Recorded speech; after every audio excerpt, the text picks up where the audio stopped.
Good morning. This is the Cowboy State Daily Morning Show with Jake. The new way Wyoming wakes up.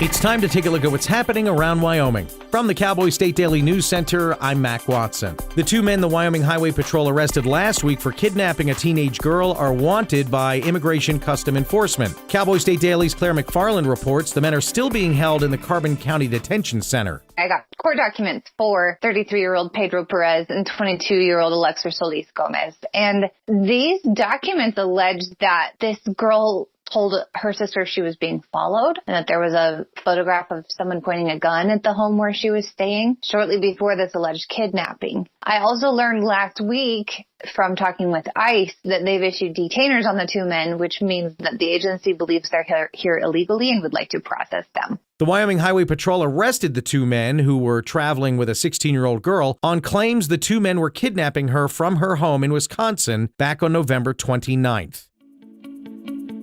Areas in the Snowy Range in Albany County received over 75 inches of snow in 40 hours over the weekend. Cowboy State Daily's Andrew Rossi reports the wet, heavy snow has boosted the snowpack in Wyoming's southern mountains by more than 30%. The snowstorm over the last weekend was great for the mountains, particularly in southern Wyoming. There were monitoring stations that detected up to 75 inches of snow on the western side of the Snowy Range, which is phenomenal. And there was 1.5 feet or so that fell in Centennial over that period. So that makes up for some of the deficit that we had in November. It was warmer and drier than normal in November, and this snowfall helps make up for some of that deficit. Not all of it, but some. A monitoring station above Centennial in the Snowy Range recorded 65.5 inches of snow in 40 hours. Another monitoring station on the west side of the Snowy Range recorded over 75 inches over that same period. I'll be back with more news from the Cowboy State Daily News Center right after this.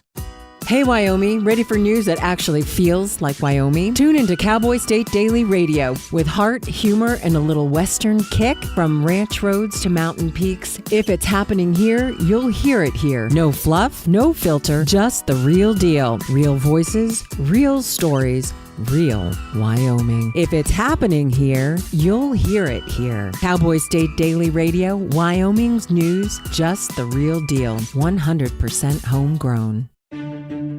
The weather's turning oh so frightful this time of year, but those excavation projects, they will persevere. I'm Jan Warren for One Call of Wyoming, here to remind you that no matter how big or how small your digging project is, contacting 811 2 full business days before you begin is required by state law. So stay safe unwrapping presents, not utility lines. From all of us at One Call of Wyoming, happy holidays.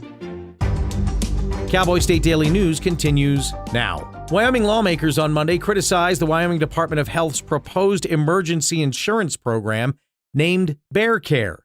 Cowboy State Daily's Claire McFarland reports that some legislators are pushing back on government health care. The Wyoming Department of Health is like, hey, we can start this with federal state money and get a buy-in, self-sustaining program to offer an alternative on the marketplace so people can get this emergency care insurance without having to buy a Cadillac on the Obamacare exchange, basically, is what they're saying. And they're claiming that after the 5-year expiration of big, beautiful bill funds, that this program would be able to live on. But state lawmakers, including John Bear, after whom Bear Care is not named, they were apprehensive on Monday, saying this is just more government. Now, if approved, the proposed program would give individuals and small business groups a government-backed option to provide insurance for catastrophes and emergencies. Two of Wyoming's most influential historical organizations say they have finalized their split with the Wyoming Historical Society. Cowboy State Daily's Renee Jean reports that Wyoming Historical Foundation and wyohistory.org say they will move forward together without the society. This has been a big drama. It kind of emerged in February that these guys were trading accusations, a big to-do. There was a no confidence letter issued in May. In June, Wyoming Historical Society basically booted all of its society chapters out, these individual historical societies in each county, and they just told them to go their own way. The Wyoming Historical Foundation has long been the fundraising arm for the Wyoming Historical Society, putting money into an endowment for them. Now the foundation is set to begin fundraising with wyohistory.org to be among its new beneficiaries. And that's today's news. Get your free digital subscription to Wyoming's only statewide newspaper by hitting that daily newsletter button at cowboystatedaily.com. I'm Mac Watson for Cowboy State Daily. No young person should ever have to worry about having a safe place to sleep at night, or a warm meal to eat, or whether anyone cares about them. But the reality is, 1 in 10 young adults will experience a form of homelessness this year. But the good news is, there's an organization making a big difference. Covenant House. For over 50 years, Covenant House has been helping youth in crisis and giving them the support and the tools they need to succeed in life. I have no words to express how Covenant House changed my life. They just really genuinely just wanted to help me succeed, and I'm succeeding. When youth who are experiencing homelessness have a hot meal, a safe place to sleep, and love, most of all love, they can overcome heartbreaking challenges, and their lives are transformed. Covenant House is changing the lives of young people in cities across America. To learn more, go to covenanthouse.org today. Thank you for caring.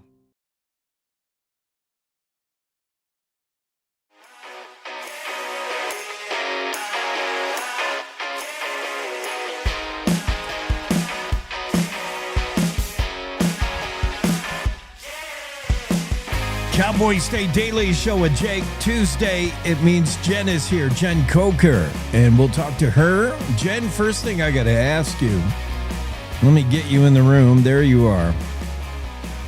3-Eye Atlas is going to be here soon. Have you made preparations? What is that? Oh, man. You've confounded me right off the bat. I know. I try to prepare for you, and you just get me. You never know where it's coming from, do you? Ever. This one's coming from, well, you probably didn't see it coming. And that's excusable because even scientists with the most powerful telescopes didn't see it coming. It's the third known space rock to come from outside of our galaxy or universe. Universe is like the whole thing, right? Yeah. And galaxy is like the zip code. Yeah, that's good. I just made that up. I don't know if it's accurate. It's really good. You don't. This is radio. The degree of accuracy is right up there with Wikipedia. I mean, whatever.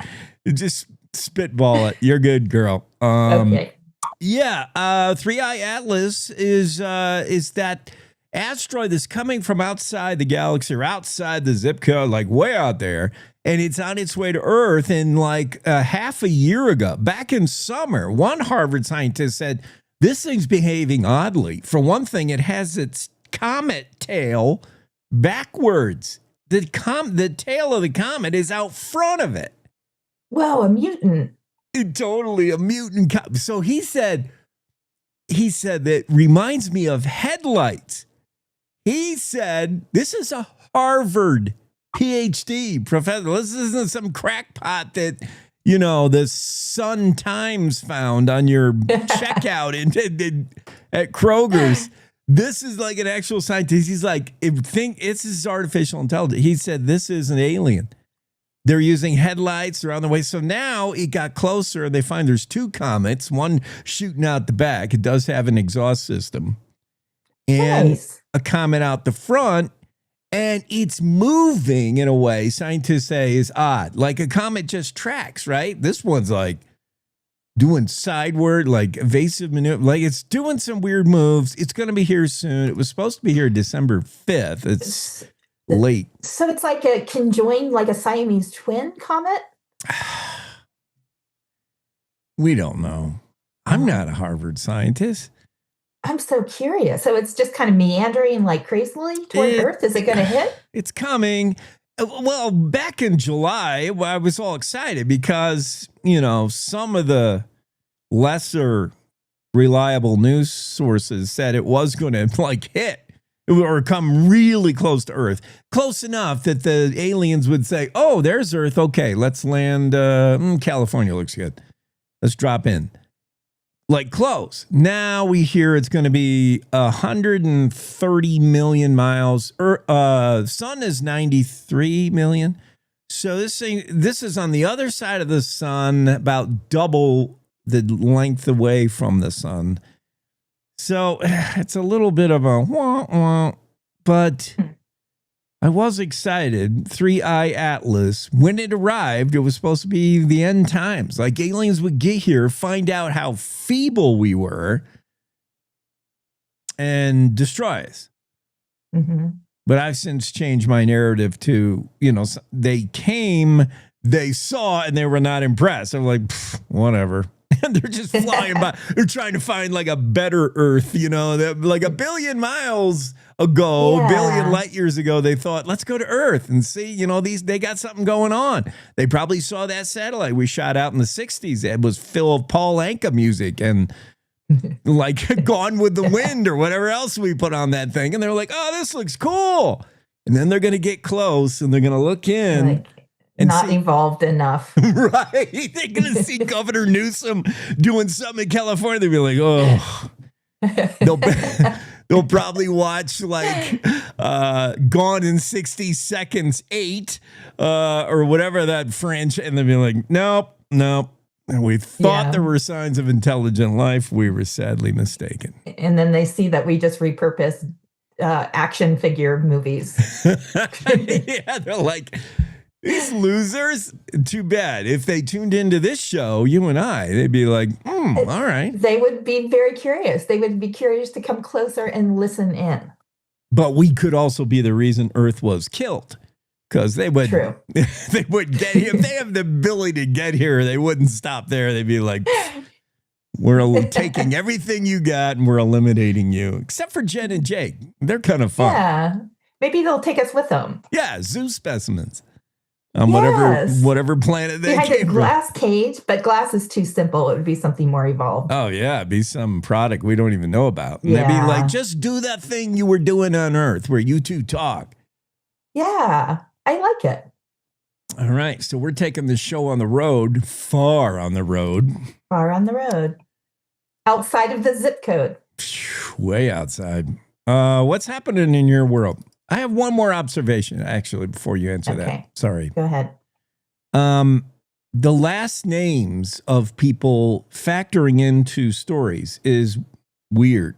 We have two, and these things come in threes, we found, like celebrity deaths. The bass fisher people, did you see the story about John and Tucker, father-son team? They moved to Wyoming from Tennessee where they love bass fishing. And they thought, when we get to Wyoming, we're going to have to leave that behind. Wyoming doesn't have any bass. It's trout. They caught record-setting bass in a place called Bass Lake in Fremont County. Ooh. The kid did, 12-year-old Tucker, we had him on the show yesterday. He caught a 2-point whatever pounder on 4-pound test line. So it was confirmed a record-setting bass. So imagine this team, like they love bass fishing. They come here and they do. Their last name is Bass. Bass. Yes. So it's a self-fulfilling prophecy. I wonder if you have that name, you're just like, well, now I know what I have to do. Totally. I know what I'm in for. You have no choice. It's been mapped out. Yeah, the last name is Bass. They caught the record-setting bass on Bass Lake, like bass. Oh. Today in the news, Representative John Bear says he doesn't care for bear care, which is... And I have to say, I saw that headline and I immediately thought it was John Bear. Care. See? And that's the first thing he wanted known. I'm sure when he talked to Claire, he's like, make this clear. It is not named after me. I bet he blew a gasket while that kind of swirled around before it was cleared. Totally. Careful with your last name. It's all I'm saying. So you should not develop a cocaine habit or I don't know. No, that was earlier. Only kidding. Jen, we talked about the 10-month-old who was absconded. And I got my words backwards, but yeah, the mom. Do we know anything else? Is she in France? Is she in Colorado? Is she where? We still don't know. I'll check in again this morning, but no update, unfortunately. And of course, the dad, he had even, my story was about to publish last week, and he's like, hold on. I'm going to put in a $10,000 reward. Ooh. He was certain that would prompt somebody to come forward. Yeah. It has escalated. Originally we were just, like, hey, girlfriend or whatever you want to call her, partner who shares custody with this kid, do the right thing, bring him back. You should, this is not your weekend to have the child, whatever. Now it's felony level. Now we're like, it's felony level. She's like taking off with him. Yeah. It's definitely felony level. So we've got the courts involved now. So these two are going to have some sorting out to do. My hope is that this little boy is safe and that the mom realizes, okay, let's not make this worse. Because, the weather's horrible right now. So and she's hardy. Like we talked about this last week. I would have turned myself in within an hour after I didn't get my hot coffee. Yeah. But she's hardy. She's tough. So we'll see. I'll check in on it and hopefully have an update on that. Well, as we see, as much as confounding as it is in this day and age, where you think it's impossible to disappear or get off the grid or what, it's more than ever. Maybe it's because there's so much noise and people, and I don't know. You can. Like her and a 10-month-old could totally live another life in a small town for a while before anybody would put two and two together. I mean, you could. She doesn't have to be camping in the middle of nowhere. No, that's true. I mean, it really takes like one person to cover for her. Yeah. She could hide her car, and that person does all the. So I mean, it's very easy. She could just be having somebody hide her, which is probably what's happening. Would be my guess. Yes, because you'll need money sooner or later. You got to pay for things. You got to feed. You'll need money, and that's probably an electronic transaction. They could be traced. Yeah. And you need food, you need diapers, you need all of that stuff. So my guess is somebody's covering, and that $10,000 wasn't sweet enough to have that person turn. Yeah, good thinking. My guess. I have nothing to back that up, but it just logically that would be my guess. Well, we hope this has a positive ending. I hope, because this is, the little boy we've got two parents and both parents want this little boy. So there's the positive. Yeah. But the courts are involved now. So it's out of both of their hands. Yeah. Yeah, that's right. Look, just bring the kid back. We can excuse some temporary maternal insanity and the longer this goes on, the worse it gets for everyone. I tried to get Chris McGuire on, but she's super busy. Yeah, I think is, she's really making up for lost time, this woman. I mean, she is, I think I was asking her, 35 years on a job. I don't know about you, but 5 years on a job is like a coup for me. Yeah. And I was like, 35 years. And she's like, yeah, but my retirement is great. She, financially, she's set up. And I was like, I wish I would have thought about that 30 years ago. Yeah. Yeah. Law enforcement. I mean, my brother's a cop. They retire early and they're well taken care of, and they should be. They are. Yeah. And I think she's just very eager. She worked long hours. Yeah. And she had clarified to me, not every dispatcher has to work those long hours. But when she became a supervisor, she, really put in the hours, and she felt obligated to.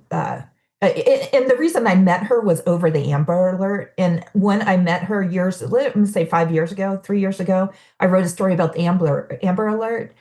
And Chris was so dialed into this, so we bonded over it, because I'm a big believer of the Amber Alert too. Yeah. And she took it so seriously, and they have a team ready at all times in case this happens. So this is a woman who is beyond dedicated to her work.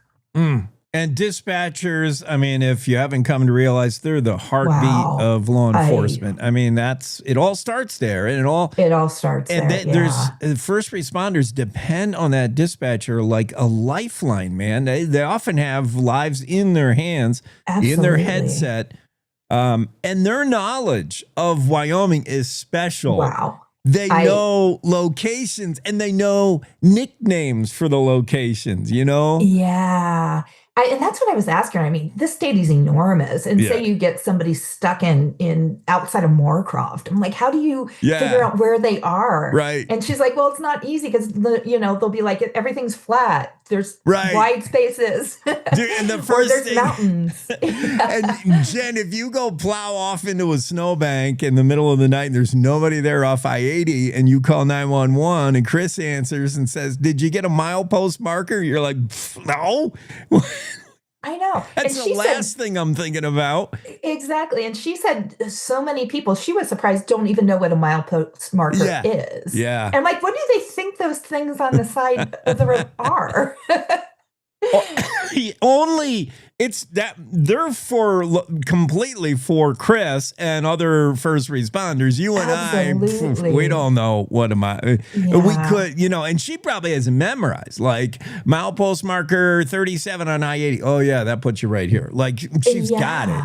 But I mean, they're statewide. Just that job in general. Dispatching, like you say, it seems like the hardest job on the planet in a town, let alone statewide. Yeah.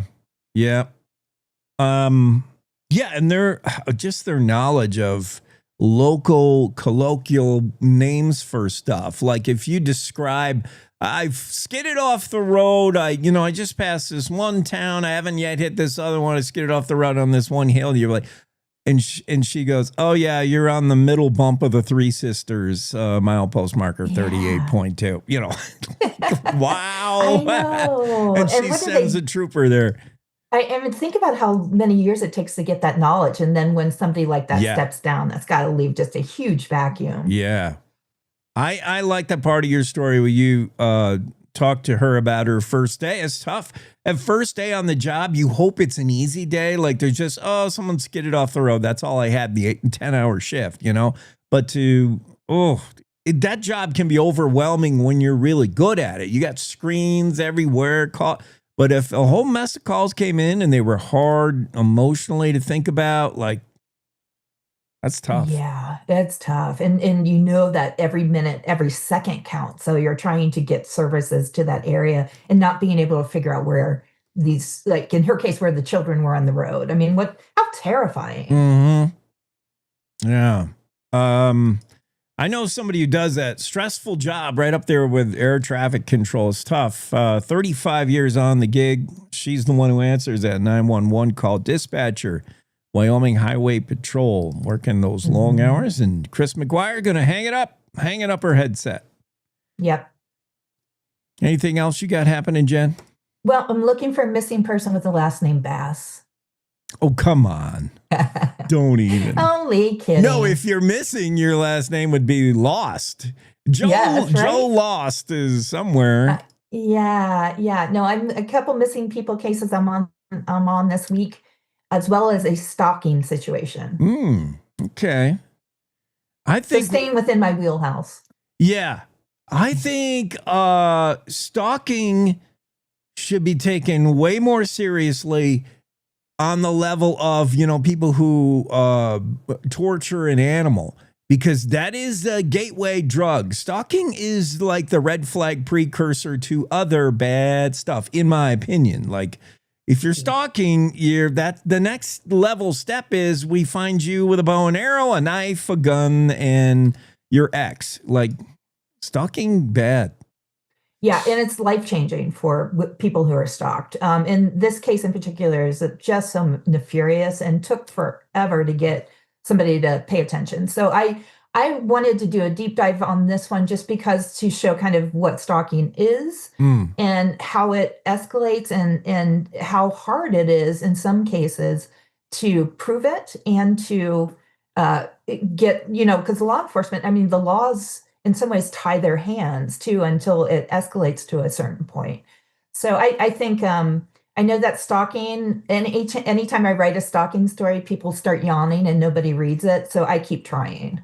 Yeah, but imagine, stalking can go both ways, but I imagine this scenario where the ex-wife fears that the ex-husband is constantly showing up where, and it's a small town, Wyoming, like every town. Like, I went to dinner and he was the other end of the restaurant, and the cops will say, well, it's a small town. There's only 3 restaurants. But you're the one with the personal knowledge of him. You're like, no, he never goes to dinner here. He hates this place. I couldn't drag him to it when we were together. No, he's here to keep an eye on me. I'm sure of it. And that's got to be unnerving.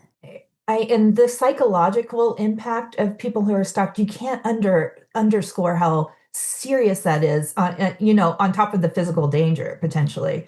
But psychologically, yeah, it's mental duress. Yeah, that's maybe the whole point. The stalking doesn't have to end in a knife sticking out of your body. That could be the whole point itself. Exactly. Oh yeah. Yeah, it's a way to keep control and to just it's bad stuff. Yeah, I agree. Yeah, I don't know why I'm laughing. But anyway, so that's what I'm working on. And you weren't at the Christmas party. I drive all the way to Casper and you're not there. I know. I had a DJ a wedding. I had my big fat Greek wedding. Oh, you did? It was Greeks. They were crazy. They were doing their Greek dances, in the circle. They were throwing money. It was wild. It was wild. Yeah. I know. I'm sorry. I had to work. I wish I was there. Darn it. Well, I'm glad you had fun with the Greeks. That sounds fun. I love those different cultures. Yeah. It's just so fascinating. Oh, they're just, I don't know. Sometimes, especially for a DJ who's trying to get, white people with no rhythm to dance. I love when you get a culture that is just unfettered. The Greek, their emotions are right on this, like, if they're mad at you, you'll know it. If they're happy, my goodness, you'll know it. And they, by the way, they set a record for boozing. Nice. They drank the most at this venue any event has ever drank, and I'm not surprised. Oh, it was crazy. I love it. That would be a wedding to go to. It was. And they paid me to go, so I was more than happy. Yeah, sorry I missed you, though. Next Christmas. Because you and I are going to be on this job for like 37 years, 35 years. We are. We need a retirement. It's never too late. And when we retire, it'll be on the planet that 3i Atlas took us to. Yes, we'll be zoo animals. I love it. Zoo animals. Have a good Tuesday, Jen. You too. Bye-bye. Cowboy State Daily Show. We'll be right back. Hey, Wyoming, ready for news that actually feels like Wyoming? Tune into Cowboy State Daily Radio with heart, humor, and a little Western kick from ranch roads to mountain peaks. If it's happening here, you'll hear it here. No fluff, no filter, just the real deal. Real voices, real stories, real Wyoming. If it's happening here, you'll hear it here. Cowboy State Daily Radio, Wyoming's news, just the real deal. 100% homegrown. This is the Cowboy State Daily Radio Network.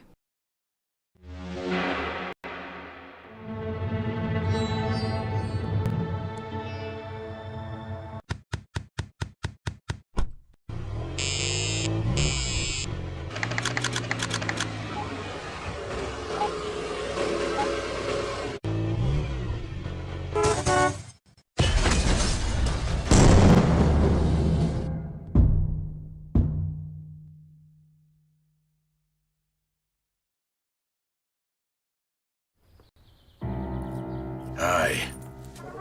I'm your retirement fear, but don't be scared. You're still in pre-retirement. Does that mean I have more time to plan? Precisely. Here, this is pretirement.org. Retirement savings options? Potential tax breaks. Ooh. This isn't scary. I'm doing it. You got this. Visit thisispretirement.org for free resources to help you customize your action plan. So as a technical sergeant, E6. I served in Vietnam in 1969. I am a U.S. Army veteran. Have you ever helped a fellow veteran? Of course. Yes. Try to always be there for each other. I do my best reaching out to my brothers and sisters in arms. Have you ever asked for help yourself? It's always tough, right? I can't say that I have. I mean, If you don't have someone to kind of help you guide those thoughts, it can be really bad. eventually, you just can't deal with it on your own. I guess it's a part of the military too, right? Service before self. It was drilled in, service before self. And you start to question, maybe people would be better off without me, When you realize that you're not alone, once you take that first step, there's so much support.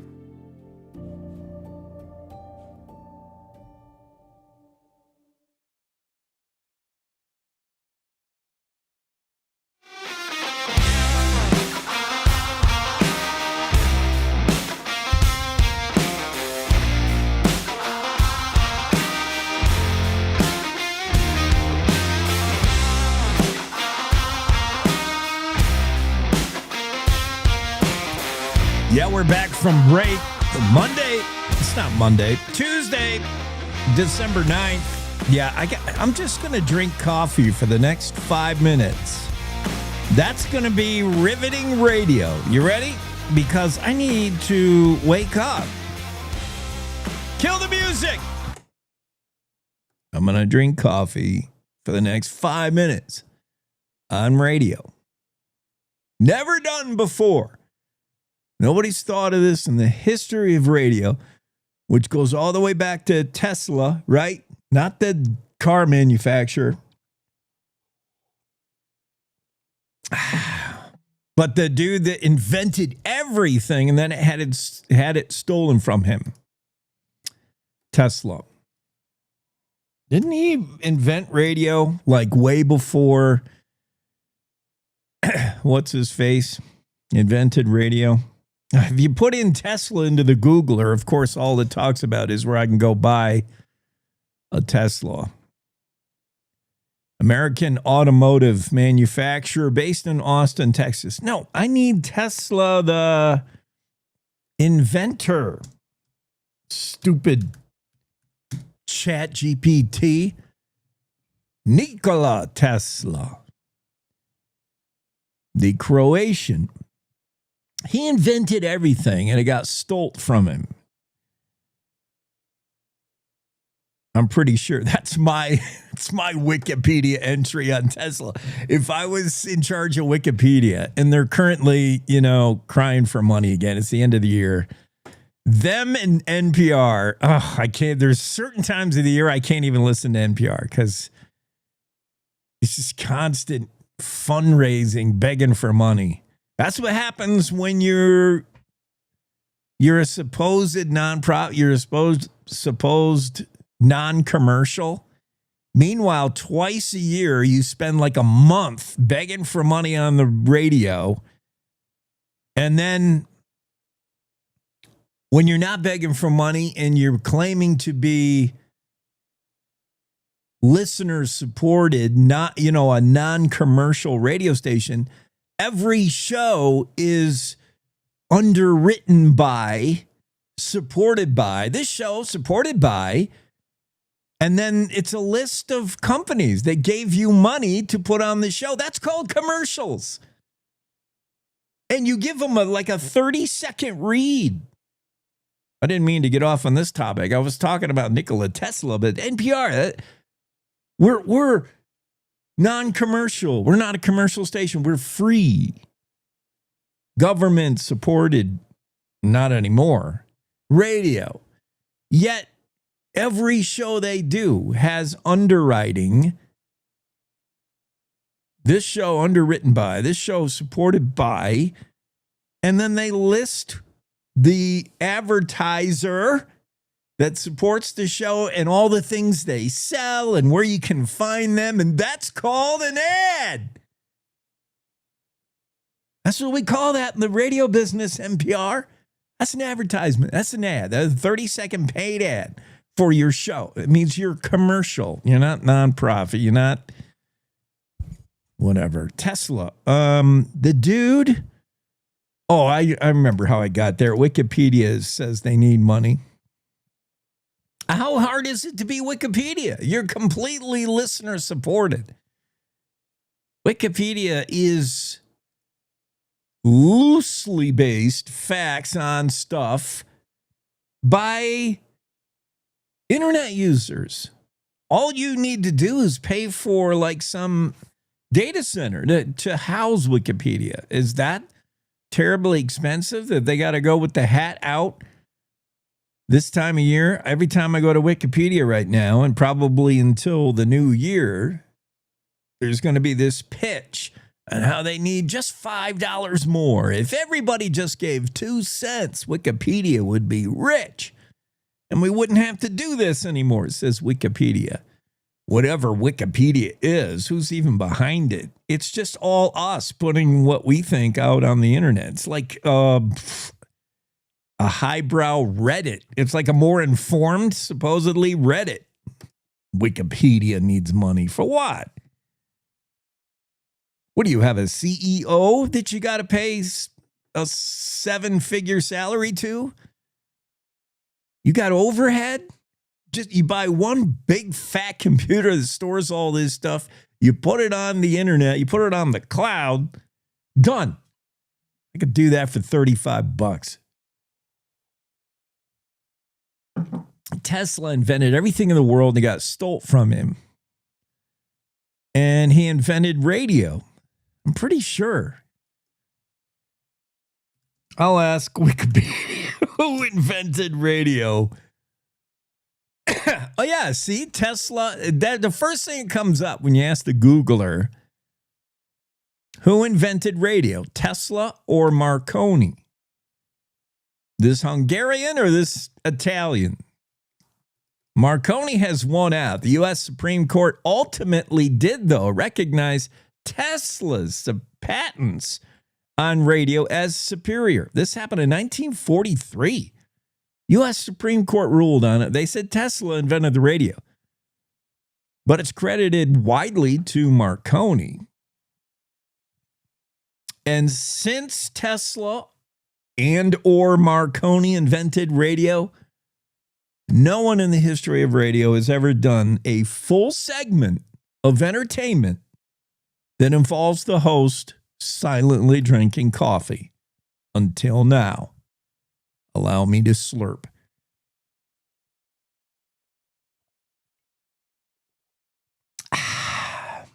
Yeah. And that's cheers to Marconi or Tesla, or whoever invented radio. Hats off to you. Cheers. Yeah, I need to drink lots of coffee this morning. Weather forecast. Don Day weather. It is mild where I am, but not necessarily everywhere in Wyoming, and super windy. Could see 100-mile-an-hour winds this week. Don Day says as high as 75 miles an hour in some places, but we got that one mountain where triple digits certainly possible. I'm trying to think of what that is. It'll come to me in a minute. Casper, high wind warning till Thursday. Partly sunny, windy, 52. Lander, chance of rain after 2, otherwise 52 the high. Mostly sunny, 41 in Evanston. A few wind gusts there as well. High wind warning in Rock Springs till Thursday. Sunny, 47. Pinedale, snow, rain, likely, mostly cloudy, 41. Afton, you could see snow and or rain today, probably, with highs 41. Du Bois, windy until about 2 in the afternoon, and then you'll get some rain or snow as well. 43 the high in Du Bois. Jackson, snow and rain near certain. Breezy today, highs 43. It's 40 now in Jackson, early morning. So whatever precip falls, it's going to be rain. Ugh. Thermopolis, partly sunny, breezy, 54 the high today. Cody, 53, the chance of rain. Buffalo, chance of rain after about 11 a.m. 51 the high in Buffalo. 54 in Sheridan with windy conditions, high wind warning, in fact. Gillette, chance of rain late afternoon, mostly cloudy, windy, 52 in Gillette. Newcastle, rain, 49. Torrington, high wind till about 8 tonight. High wind warning. Mostly sunny, windy. Highs near 60. December 9. And the high in Torrington, 59. Now, the wind's going to make it tough to wear short sleeves, but you might be tempted to wear a t-shirt today in Torrington. Wheatland, high wind warning with highs in the mid-50s. High wind warning in Cheyenne till about midnight tonight. Mostly sunny, 52. Laramie, wind. Chance of rain late afternoon. Rawlins, high wind warning till about 8 tonight. Partly sunny, 43. That takes you across the state. Common theme today, mildish and windy. Don Day told us yesterday that's two weather systems disagreeing over who owns Wyoming. They're both trying to bump their way in. That Hudson Bay vortex, killer polar vortex, which I thought was moving on. I thought it was a big cold deal there coming out of Canada. I thought it was going to the southeast, and it was going to mess around with the orange tree crop. The oranges are going to be super expensive. It all comes down to money, right?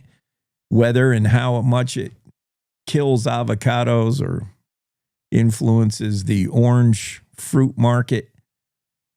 Yeah, that big weather was heading down to Florida. Last I heard, what's it still doing hanging around in Wyoming? I know it's doing battle with a Pacific flow, an atmospheric river of sorts, and those two are colliding, creating wind and some snow flurries in the mountains, rain in the valley, but mild temps across the Cowboy State, certainly for December 9th, very mild. Here's what we got coming up on the show today. Special guest, Secretary of State Chuck Gray is going to stop in first thing next hour. Chuck wants to talk about wind power, that wind energy project that Chuck Gray said, I don't like it. And he was the only one of the 5 heads, the 5 brainiacs who run the State Land Investment Board. That consists of the governor of the great state of Wyoming, Governor Gordon, Superintendent of Public Instruction, Megan Degenfelder, State Treasurer, Kurt Meyer, and, we got to have Christy Racines on again. She's the auditor. I don't know what an auditor does. Last time I talked to Christy, Auditor Racines, I did ask, and I immediately forgot. It went into the part of my brain that needs to store NFL stats. I need to know things like how many interceptions a certain quarterback has thrown. So there was no home for it. The seed found no purchase on that soil. When Christy Racines said, when I said, what does a state auditor do? What does that mean? And she told me, and my eyes glazed over, and it went right in and out the ears. So I'll have Christy Racines on again, just because we've had the treasurer, we've had all 5 heads of state on the show.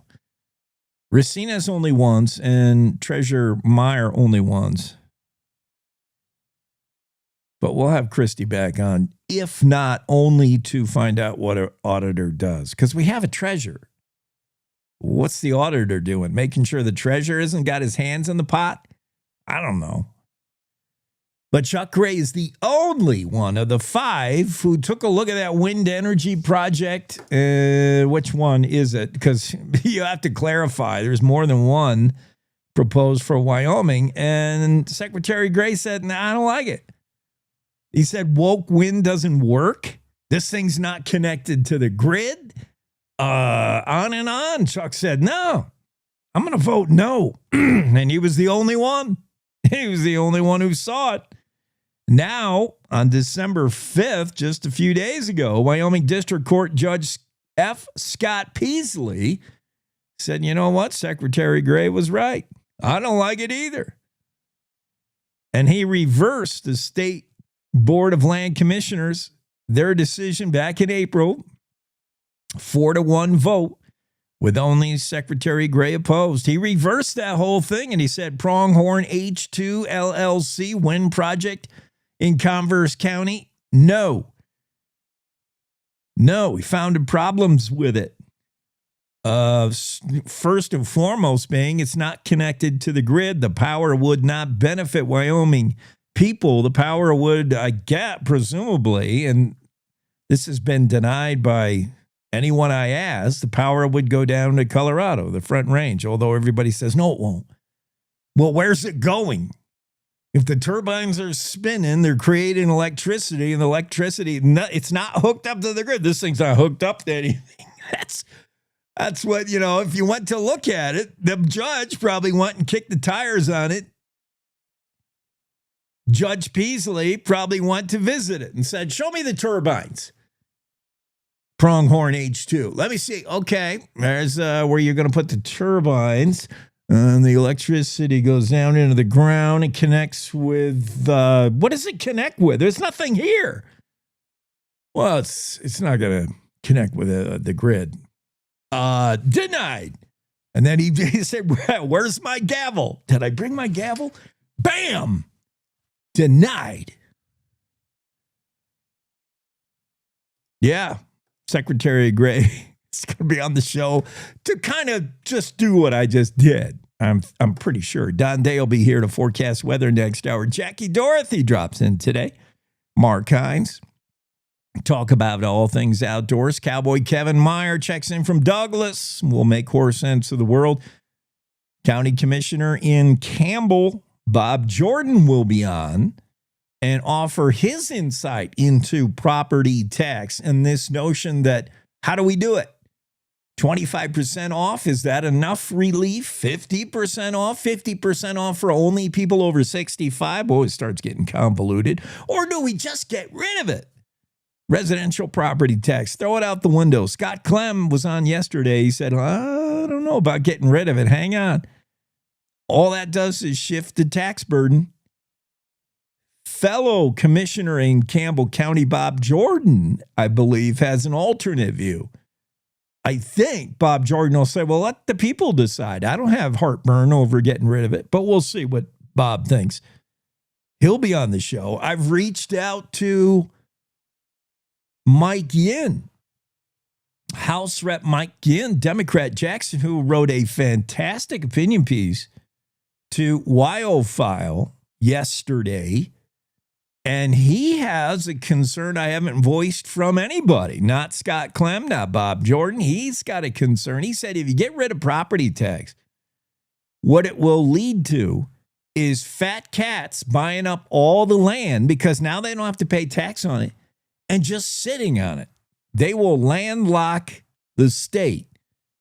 Large landowners who have the means will buy up property, tons of property. They won't live on it. And they won't allow you on it because they're not paying any property tax on it. It'd be no burden to them. Interesting. Mike in. I hope we can get him on tomorrow. And Renee Jean will be on the show today as well. We got to take a break. I'll be back with more as we finish up the first hour of the Cowboy State Daily Show with Jake. Every morning, America wakes up to reheated outrage and copy-paste commentary. Yeah, I don't follow talking points. I follow common sense. If that hits a nerve, good. It means you're still alive. No spin, no fluff, no kumbaya, just Jake. Serving up truth, sarcasm, and grit. Stirred by hand and seasoned with reality. I don't yell, I don't pander. I just call it like I see it, and trust me, there's plenty to call. From the Capitol to the county fair, if it's worth talking about in Wyoming, Jake's already on it. No permission needed, no script required. The West was built by people who spoke their minds and stood their ground. I'm just making sure we don't forget how. The Jake Show. Weekdays on CowboyStateDaily.com and wherever bold voices still have a mic. No apologies, no filter, no bull. You're listening to the Cowboy State Daily Radio Network. here? Todd's in the hospital. Who's Todd? He got a collapsed lung from vaping. He thought it was cool. Not cool. Promise you won't vape, Emma. It can lead to a lifelong addiction, and we can't be friends if your lungs collapse. Bogus. Wacky sitcom teens aren't the best people to talk to your kid about vaping. Hey, you got a minute? You are. Start the conversation with your child about vaping today.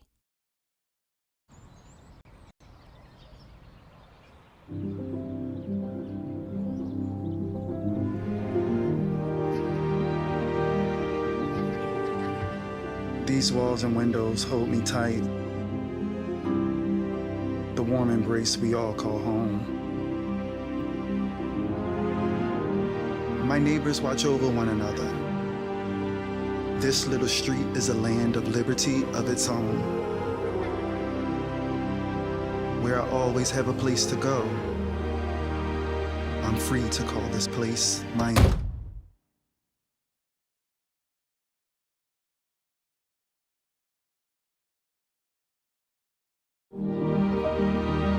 We all deserve a place to call home. That's an American dream.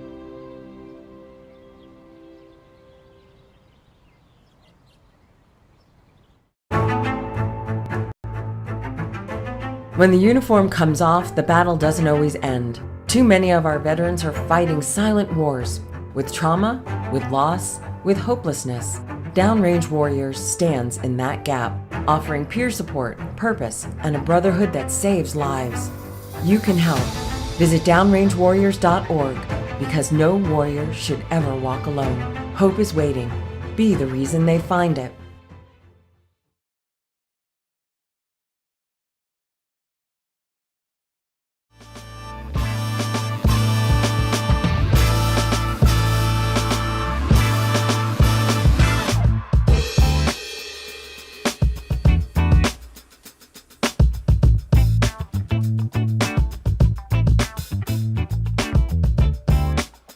Cowboy State Daily Show. Hey, thanks for being here this Tuesday. Some of you have traveled from afar just to make the show, and I appreciate it. Rob's all the way down there in Las Vegas watching the NFR, National Finals Rodeo. Rob checks in. Rob is like the only one up right now in Las Vegas. After last night, whoo! He's the only guy awake this early in the morning. So, Rob, good job. Rob got to see some exciting rodeo last night. There's a story in the Cowboy State Daily about the two Brodies riding bad horses. Yeah, Wyoming has two contestants competing in the NFR right now. Only two, both competing in the same event, both named Brody. So it's easy to keep track of. If you wanted to watch Wyoming performers, Wyoming contestants, at the National Finals Rodeo, all you got to do is tune into one event and watch for Brody. Whether that's Brody Cress or Brody Wells, both hail from Wyoming. Brody Wells had an 87.75 ride on Talkin' Smack in the first round. Brody Wells is riding a little bit better than Brody Cress right now. A little bit. But Brody Cress topped Virgil last night for an 89.5 ride. Would have been the best ride of the night if not for Damian Brennan and his 90 ride on R. Watson's Ed Bishop. Dang, what a fun night of saddle bronc riding. Stetson Wright had to settle for fifth last night with an 87 ride on Dandy Delight. That's how good they were riding him last night. Only one cowboy got throwed. Everybody made it to the whistle. Brody Wells on Yellowstone with an 85 ride. Fun night. But, the two Brodies are who you got to watch. Brody Cress and Brody Wells. They're both featured in Renee Jean's Cowboy State Daily story today. The two Wyoming Cowboys competing in the NFR. And then, of course, Tuck is there bullfighting. Dusty Tuckness, his 17th NFR, I think, something like that. He's the elder, he's the GOAT. He's the old man in a profession where it doesn't pay to be old or slow. Yeah, Tuck's been doing it a long time. You know, and Tuck gets away with doing it because he's using more and more his brain. I talked to Tuck about a year ago about the job of a bullfighter. Those are the guys who protect the bull rider to make sure that he doesn't get stomped and gored and messed up. Those bullfighters are crucial first line of defense for your bull riders. Bullfighter, greatest of all time. A lot of folks say it's Wyoming's own Dusty Tuckness. Tuck certainly took the profession into the spotlight. Prior to Dusty Tuckness, yeah, bullfighters were just, they're just those clowns, right? They're out there to distract the bull. Now they're like the Secret Service. They're like Border Patrol. They are first and foremost, and Tuck really moved bullfighters into that age where they are in themselves athletes and heroes, and they have their own trading cards, presumably. And Tuck now gets away with, where in his first couple years of doing it, he probably relied on quickness to stay out of harm's way with the bulls. Now, Tuck is not maybe as fast and as agile as he used to be, as he's now in his, mid-30s? But he does it on smarts. He has seen it all. Imagine if you're a bullfighter. And I don't mean the kind of bullfighters like Mexico where they stick a spear in the bull after they're done teasing it with the red cape. By the way, Mexico is banning bullfighting. Did you see that? Mexico, I believe the whole country, or maybe it's Mexico City. Mexico is banning bullfighting. Mexico City officially banned bullfighting March 2025. In case you missed that, the legislation in Mexico City approved the vote, 61-1 vote, prohibiting the killing of bulls using sharp objects. So bullfighting in Mexico City and Mexico in general involves showing your machado, showing your brave front with the red cape deal, and then finally sticking a spear into the bull and killing it. No more Mexico City. But bullfighting rodeo is more, yes, some agitation to the bull. You want to get the bull keep it from running, get it to do all its bucking in a tight, confined space. You want the bull to have some spinning action.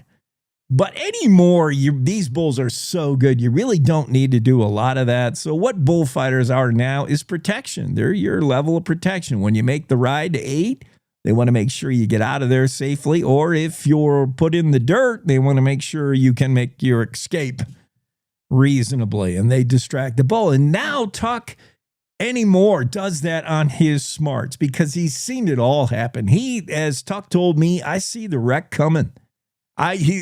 Tuck used to be a bull rider. So he said, I look into the eyes of that bull rider. I can tell which way he wants to jump off, left or right. I know when he's in trouble. And I know I'm there. I can almost catch him. I see it coming. He's seen it all. So now if he doesn't have the quickness anymore, the agility, he has the brains, he has the smarts. And that's how some of these older guys in professional sports are still around, because they do it with what's between the ears. And they're just so good at it.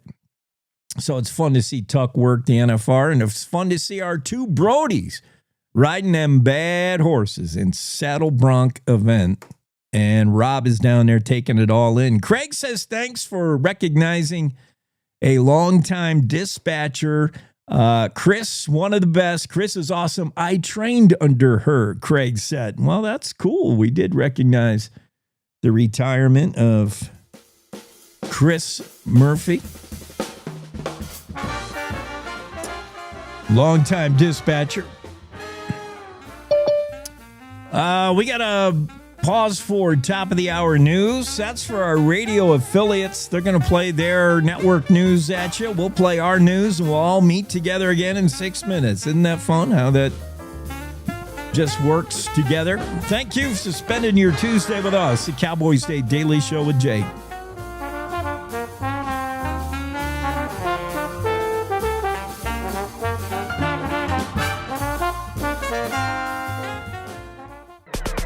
It's time to take a look at what's happening around Wyoming. From the Cowboy State Daily News Center, I'm Mac Watson. Despite being early December, most Wyoming anglers are still fishing open water due to warm weather. Cowboy State Daily's Mark Hines reports that it may not be until the beginning of the year until ice fishing season begins. The simple fact it just hasn't gotten cold enough and stayed cold enough long enough to produce that really lock in the lake with that good thick ice that's suitable for ice fishing.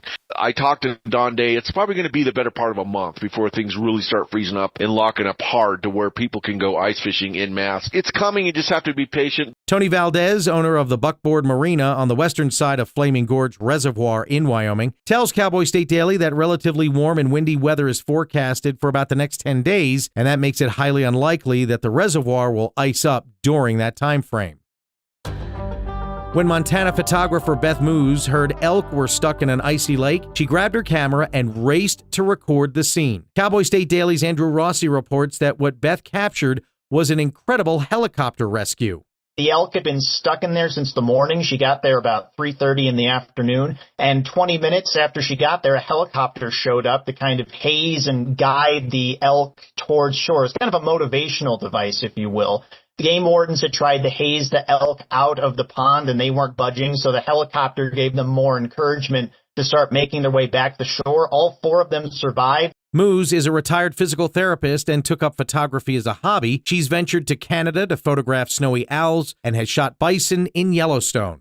I'll be back with more news from the Cowboy State Daily News Center right after this. Hey, Wyoming, ready for news that actually feels like Wyoming? Tune into Cowboy State Daily Radio with heart, humor, and a little Western kick from ranch roads to mountain peaks. If it's happening here, you'll hear it here. No fluff, no filter, just the real deal. Real voices, real stories, real Wyoming. If it's happening here, you'll hear it here. Cowboy State Daily Radio, Wyoming's news, just the real deal. 100% homegrown. The weather's turning oh so frightful this time of year, but those excavation projects, they will persevere. I'm Jan Warren for One Call of Wyoming, here to remind you that no matter how big or how small your digging project is, contacting 811 2 full business days before you begin is required by state law. So stay safe unwrapping presents, not utility lines. From all of us at One Call of Wyoming, happy holidays.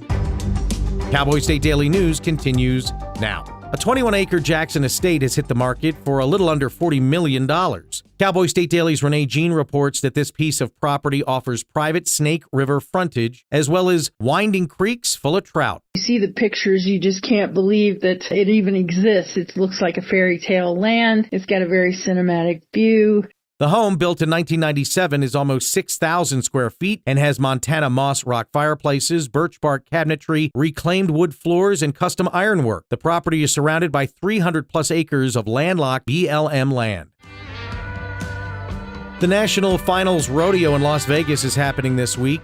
Cowboy State Daily's Jackie Dorothy reports that Wyoming is well represented with 2 cowboys named Brody. So our 2 Brodies are Brody Wells of Powell and Brody Kress of Hillsdale. And they got into rodeo because they're Wyoming cowboys. They live in our great state. They're celebrating our Wyoming heritage. And what is so exciting about Wyoming is that we actually are the only state with our own state-sponsored rodeo team. Once you get on Team Wyoming, you know you've made it to the big time. Both of these cowboys are saddle bronc riders, and they've been training and in the sport since they were teenagers. Also joining the Brodies at the National Finals Rodeo is Meeteetse bullfighter Dustin Tuckness, who's been invited an unprecedented 17 times. Areas in the Snowy Range in Albany County received over 75 inches of snow in 40 hours over the weekend. Cowboy State Daily's Andrew Rossi reports the wet, heavy snow has boosted the snowpack in Wyoming's southern mountains by more than 30%. The snowstorm over the last weekend was great for the mountains, particularly in southern Wyoming. There was 1.5 feet or so that fell in Centennial over that period. So that makes up for some of the deficit that we had in November. It was warmer and drier than normal in November. One monitoring station on the west side of the Snowy Range recorded 75 inches over 40 hours. And that's today's news. Get your free digital subscription to Wyoming's only statewide newspaper by hitting the daily newsletter button at cowboystatedaily.com. I'm Mac Watson for Cowboy State Daily. Most hiring algorithms would scream me out. Some bosses couldn't see me as a leader. I've run this place for 20 years, but I still need to prove that I'm more than what you see on paper.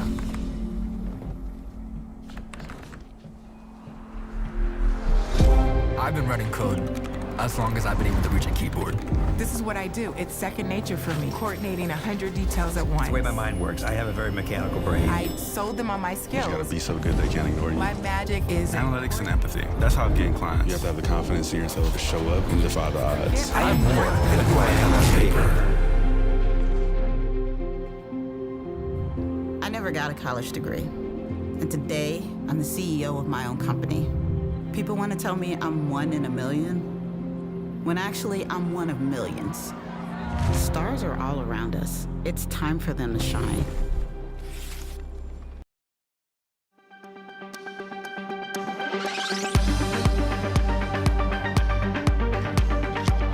Cowboy State Daily Show with Jake on a Tuesday, and thank you for one of our listeners chiming in, reminding me that the mountain in Wyoming that always has the record-breaking wind is Mount Coffin. And Don Day calling for 75-mile-an-hour wind gusts today, which translated to Mount Coffin is like triple-digit, 100 probably. And if you put a wind turbine on Mount Coffin, just one, you could power the whole state, data centers, and send some to California, too, while you're at it, if you could keep the turbine from blowing away. But some say that the whole wind energy thing is a bunch of hot air. Secretary of State Chuck Gray is here. You were right, Chuck. You were right. Thank you. Thank you, Jake. I mean, we talked about the fact that this was not legal, these wind leases that Governor Mark Gordon pushed through the State Board of Land Commissioners in April. We said it was illegal. And this judge in Converse County, Judge Peasley, did the right thing and struck down this woke wind lease in Converse County. And let's go back and revisit the absurdity of what Gordon and the other members of the State Board of Land Commissioners were trying to do with this. They wanted to take woke wind, make synthetic hydrogen with a very water-intensive process, and then from there make synthetic jet fuel, pipe it down to Denver International Airport so woke billionaires like Hans-Jörg Wyss or Soros can brag about how they're somehow green when they go to Davos, and their buddy Mark Gordon was all in on it. And it's not legal. It is not on the grid energy this lease was driving. And I'm glad that this judge in Converse County did the right thing in striking down this woke wind lease. Secretary Gray is with us. We're talking about the December 5th ruling. Wyoming District Court Judge F. Scott Peasley said, of many things regarding Pronghorn H2 LLC's wind energy project in Converse County. He said, hey, this thing's not hooked up to anything. It's not hooked up to the grid. The electricity will not go to Wyoming. I've asked others whether it's true this power is going to Colorado to do the synthetic fuel. That's what we hear. That's what Secretary Gray says. And then I get wishy-washy answers. But the fact is, this judge said, among other things, that it's not on the grid. And that's Secretary of State Chuck Gray's his foremost in the bullet point list of why he voted against. The only one, 4-1 vote of the 5 heads on that state board of land commissioners, the only one who saw through it, I guess, Secretary of State Chuck Gray. Is that your main contention? This isn't on our grid. This doesn't benefit Wyoming. And then tell us what are some of the other reasons why you're like, nah, I don't like this. Well, the people of Wyoming did not want this project from the start. I mean, the comment was overwhelmingly against. It's totally subsidized. It's a fantasy. And this is what Judge Peasley was getting at with his ruling.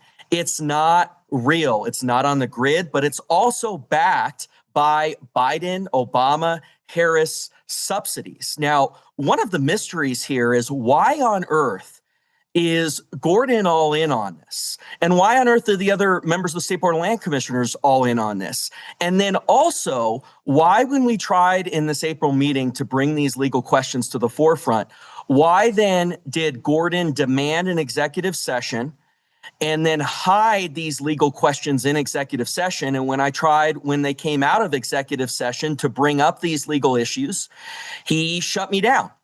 And one of the questions moving forward, is this going to be the tactic moving forward? Because they're already trying to queue up an appeal of this ruling. The State Board of Land Commissioners would have to authorize that. We're meeting next Thursday to consider next steps. And will the vote of the State Board of Land Commissioners on whether to authorize the appeal be done in executive session? Because that is unacceptable. These debates need to happen in front of the people of Wyoming. That is in compliance with the Open Meetings Act, the Public Records Act. And we can't do this in a closed door session of the board, just like Gordon shut it down in April when we couldn't have this debate in front of the board on the legal problems with this lease. That's one of the big questions moving forward. Secretary of Gray points to, that executive order. Bodies can go to executive order for really 2 main reasons: when discussing personnel, firing or hiring, or when discussing a real estate land purchase, because obviously news of that could affect the price. But I can't imagine what legit reasoning there would be to go to executive session on that. That seems odd. I do want to talk, Secretary Gray, about the Soros connection. I've heard you mention him a bunch of times. I only had a vague understanding of the dude. But he is very troubling individual. I tell you, man, this guy called coal a lethal bullet back in 2009. He is all about sustainable energy, yet the dude makes money also backing legacy fossil fuel companies, realizing that they may make a comeback. He's got his hands in the market. He's tried to be so much of an influencer in this. And, you know, whenever we talk about wind and solar, for that matter, it's just the ties to this whole left-wing government-controlled environmental insider that just can wind be an addition to the legacy energies of Wyoming, like coal, gas, and oil, or is it always in opposition? It has to be on an even playing field, Jake, and it's not right now. And until it is on an even playing field, the people of Wyoming have rejected these projects. We can't have a situation where Soros and Hans-Jörg Wyss are propping up via the billions of dollars they inject into our political system via C3s and C4s, and then they prop up these left-wing insider politicians like Gordon that then do their bidding.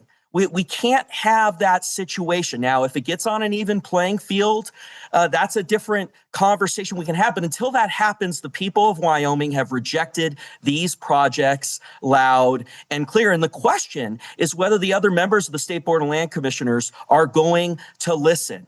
The auditor, the superintendent of public instruction, Megan Degenfelder, the treasurer, Kurt Meyer, have been all in on backing up Gordon on this and backing up him going into executive session. This vote on whether or not the State Board of Land Commissioners appeals this ruling needs to be done in public session. The debate on the legal questions on this lease, which were vindicated by this ruling of Judge Peasley last Friday, need to be done in open session. This is Wyoming state government. We're governed by the Wyoming State Constitution and Wyoming state law, the Open Meetings Act, and we need to have a culture of open government and of competent government.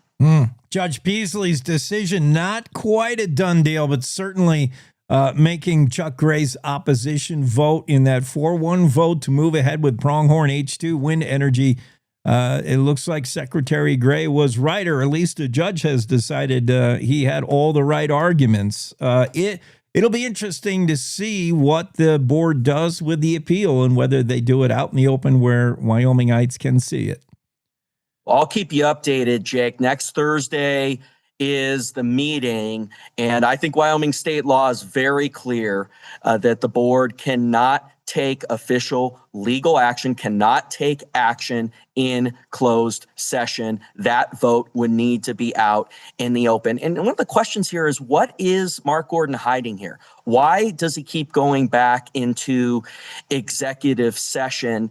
And you know, the sort of public relations people they have over there, they just hired this Amy Edmonds, who's sort of a Liz Cheney spin doctor, who's constantly spinning on these issues, just as they did last week. They're trying to block, actually, the property tax initiative by blocking the notice requirement that is required under Wyoming state law. And we're fighting to make sure that that is done. And then they go out and they claim that, well, this can be absorbed in the Secretary of State's budget, which is totally false. I'm happy to absorb it, but we have to have budget authority. The budget is a piece of law. It's not a block grant where the legislature says, hey, here's $5 million, do whatever you want with it. That's not the way the budget works. And the fact that the spin doctors over in Gordon's office, led by sort of these Liz Cheney staffers, this Amy Edmonds, would put that argument forward that they know is false is very disturbing. And bringing it back to this, same thing here.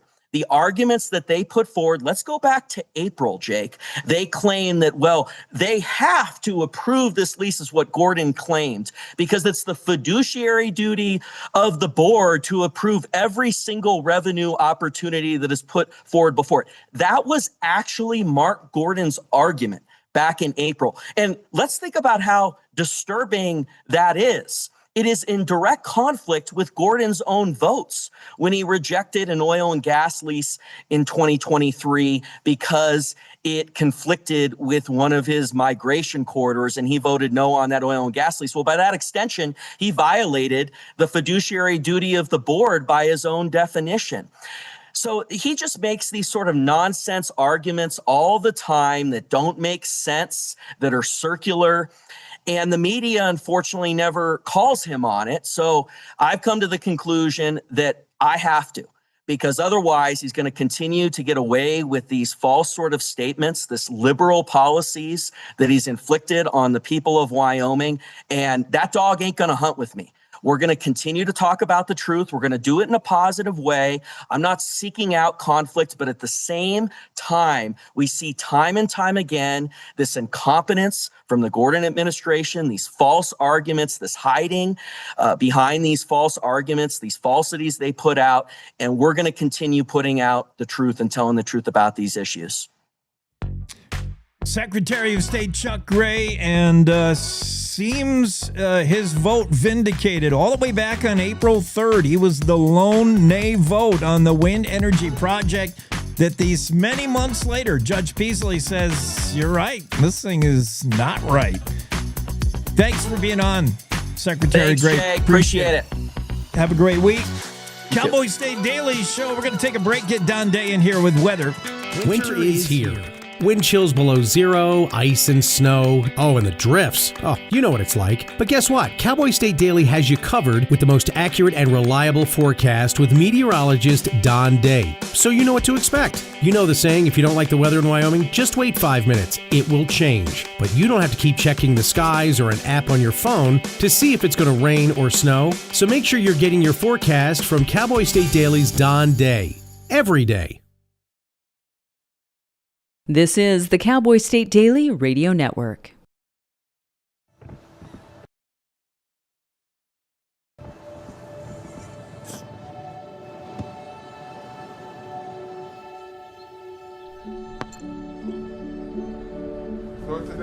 I don't remember how it started.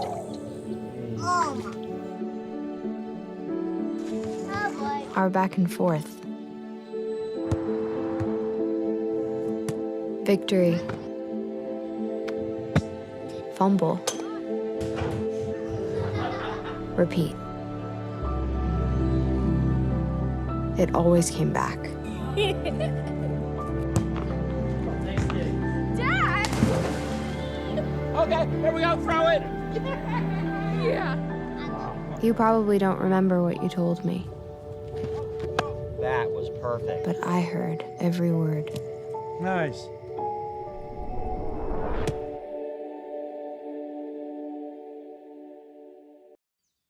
Jason, let's go see your room.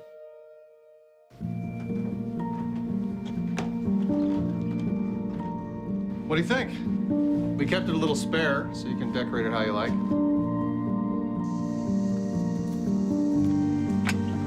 Dinner! Go. Excellent. Soccer is fun. Yeah, I saw you guys out there. We're the I thought you were on my team.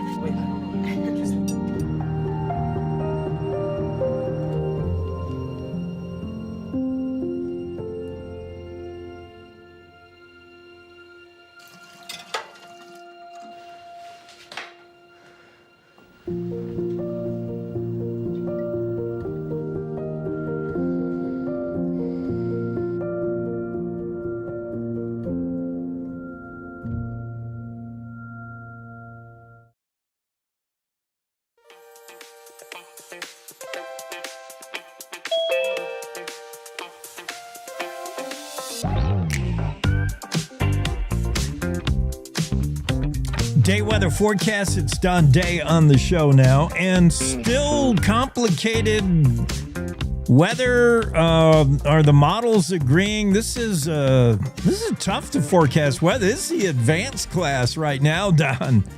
What's hard in Wyoming is there's no such thing as one forecast for Wyoming.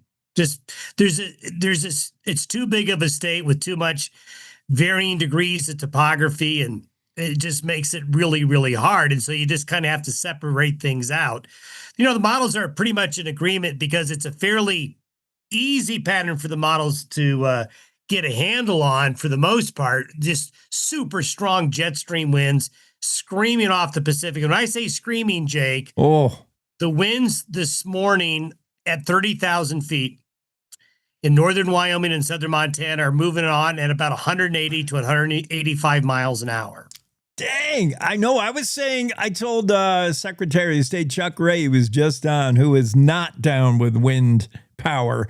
I said, if we put one turbine on the top of Mount Coffin, we could power the whole state and then some, man, if we could keep it from blowing away. Yeah, you'd spin right off. Yeah, exactly. Yeah, you do have to turn those things off when it gets to a certain speed.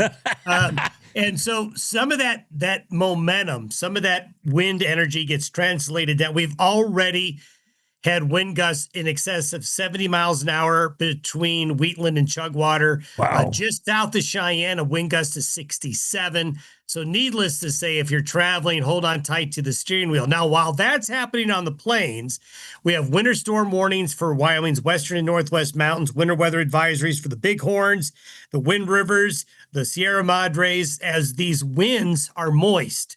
So they're going to transport Pacific air into the high country, then make it really windy on the plains. And where it gets a little more messy is there's a front tonight that's going to sneak in, bring a few snow showers to parts of the state. Then there's going to be an Arctic push as it's extremely cold in Canada. Ooh. I mean, it's going to be in the minus 40s in the Northwest Territories here in the coming days. And there's going to be a leakage of that Arctic air into Montana, North and South Dakota, and northeastern Wyoming, but it's only going to get that far. So literally Sunday morning, it could be, or even Saturday morning, it could be single digits in Gillette and 40 degrees warmer just a few miles away. So another glancing blow from this Canadian cold front. Right. Oh, exactly. man. Now, if you're not in the Canadian air, it's going to be mild. Yeah. Because it's Pacific air that's coming through. So it's a smorgasbord. Smorgasbord. It's a collision of these two opposite weather. And so I see what you're saying. You're saying if you're looking at computer models on the weather, it's pretty easy to see like the models are in agreement about what's happening, but that's in 2D. On a flat sheet of paper. On paper, this is what the weather's doing. But that's why you need a Don Day. You got to take it 3D and apply it to Wyoming, where now it's suddenly different. The northeast part of the state and the southwest part of the state. That's a different weather going on. Yeah, and where it's going to be tricky is that northeast corner, because just a few miles can make a big difference whether or not you're in the Arctic air or not. Wow. You know, I could possibly see this weekend, Friday into Saturday and Sunday, that Sheridan gets in the Arctic air, but Buffalo doesn't. Right. It's that dicey in terms of the boundary. Yeah, so, and you're talking about a 45-minute drive. Like, these are not communities far apart. Interesting. Right. Very tricky. I'll let you get back to it because, man, you got a lot going on. Yeah, I'm actually having to work. All right, buddy. Don Day weather forecast. What an interesting weather patterns going on right now. Extreme cold in Canada. You can keep it. Northwest Territories. Let the Yukon, let the Mounties, Royal Canadian Mounties deal with it. We don't want none of that. And if you do bring that thing here, we're going to put a tariff on it. I don't know what we're going to charge Canada for bringing their cold weather to us, but it's going to be something. President Trump's going to mark up that Canadian export, U.S. import from Canada. I'm going to put, then you got that Pacific atmospheric river flow, which is moving along lickety-split. You ever seen that weather?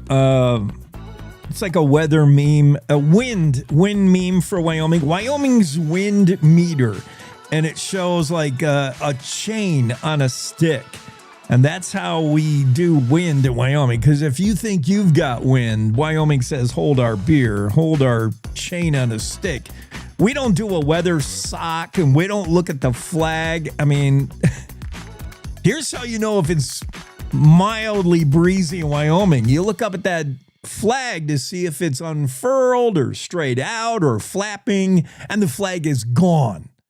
That's mild wind in Wyoming. Yeah, we do a chain. Our wind sock is a chain on a pole. Chain, heavy chain.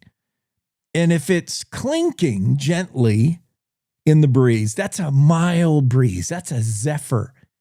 Clink, clink. The chain. If the chain is out, 30 degrees or 45 degree angle, that's breezy. If the chain is all the way straight out at a 90 degree angle from the pole, that's windy. And if the chain is gone, like it has been removed from the pole, then you know you're in for like extra special Wyoming wind. I think to add a new picture to that, Don Day gave me the idea, and the progression of wind of the chain thing, the absolute high end of wind would be signified by the fact that they have to turn off the very devices that need wind, that use wind, that harness wind for energy. The whole reason for wind turbines is because you want to make energy out of it. You want to make electricity. More wind, the better, right? No, Don says there gets to a point where they have to turn them off because it's so dang windy in Wyoming. That should be the final cartoon graph, is when they have to turn off the wind turbines in Wyoming, then you can say officially it's too windy. Until then, you're just complaining. Oh, come on. Learn how to walk at an angle. Get over it. That's not windy. The chain is still on the stick. But when they turn off the wind turbines, you just might be a redneck. You just might be finally too windy. Yeah, might be triple digits up there on Mount Coffin. Yeah, one place where they are turning off the wind turbines, as Secretary of State Chuck Gray just said, news late last week, that a judge put the kibosh on the wind project proposed for Converse County. That was the Pronghorn H2 LLC wind energy project. Many in the county were opposed. Many of the neighbors of the wind turbine. We talked to one rancher. We had him on the show. Trying to remember that gentleman's name. He didn't want it. A lot of people didn't want it, but you know who did want it? Governor Mark Gordon, Superintendent of Public Instruction Megan Degenfelder, Treasurer Kurt Meyer, State Auditor Christy Racinas. They all voted in favor of the wind energy project. Secretary of State Chuck Gray, as he just said on the show, was the sole nay vote. 4-1 it went. Well, a judge last week, Judge Peasley, reversed the commissioner's decision to approve the project, saying it's illegal. The project is not on the grid. The project would not feed electricity into the grid in Wyoming, and therefore benefit Wyomingites by the fact we could go and turn a light bulb on and say, hey, that energy comes from the Pronghorn project down the road. Presumably, this energy was going straight to Colorado to feed some kind of synthetic fuel for jets. That's how I understood it. That's what Secretary Gray says. But whenever I ask that of those who were pro this project, I got less than definitive answers. So wherever you thought the power was going, I don't know. Let's leave that up in the air. Unknown, unverified, but it was not connected. It wasn't going to Wyoming, apparently. That's what Judge Peasley says. It's not on the grid. And so he knocked it down. Secretary of State Chuck Gray with a big old I told you so moment this morning. And he called the wind project several times a boondoggle. He said, woke wind doesn't work, and it doesn't work here for this reason. It's not on the grid, and he was right. Judge Peasley said so. Coming up later this hour, we'll see Jackie Dorothy. She's got several stories you've got to read, including the two Brodies out of Wyoming competing at the NFR. We just talked about them. Kress and Wells, the two Brodies riding saddle bronc. And she's got a whole bunch of other stories. Really interesting. We'll get with her about that. Meanwhile, how about a little This Day in History while we're here? Because we start to get a busy lineup moving forward. We're going all the way back to 1716. Martin de Alarcón was who is the founder of San Antonio, by the way. You find that in Texas. He was appointed governor of Texas this day, 1716. 1854 this day, the poem entitled The Charge of the Light Brigade, written by Alfred Lord Tennyson, was published on this day, 1854. The poem is really good and really long, so I won't read it to you. 1867 this day, the capital of Colorado Territory was moved from Golden, Colorado to Denver, and would later go on to be the state capital. But the territory capital moved to Denver from Golden this day, 1867. It was December 9th, 1869. Governor Campbell approved the design for the state territorial seal, the seal that features the bison. The seal also has certain mottos, state mottos. Is that what you call them? It was some controversy regarding the seal, but finally approved the seal you see today, territorial seal that would become the state seal. This day, 1869. Territorial legislature approved a measure moving the seat of Sweetwater County to Green River. Anybody know where it was prior to that? 1873. Wyoming's still a territory. Here's a trivia question for Abby. She'll never get it. The county seat of Sweetwater County is today Green River. Previous to 1873, it was, well, think about 1873. What was going on in Wyoming? Not much. We weren't even a state yet. And what was going on in Sweetwater County? Not much. Except for mining activity in South Pass City.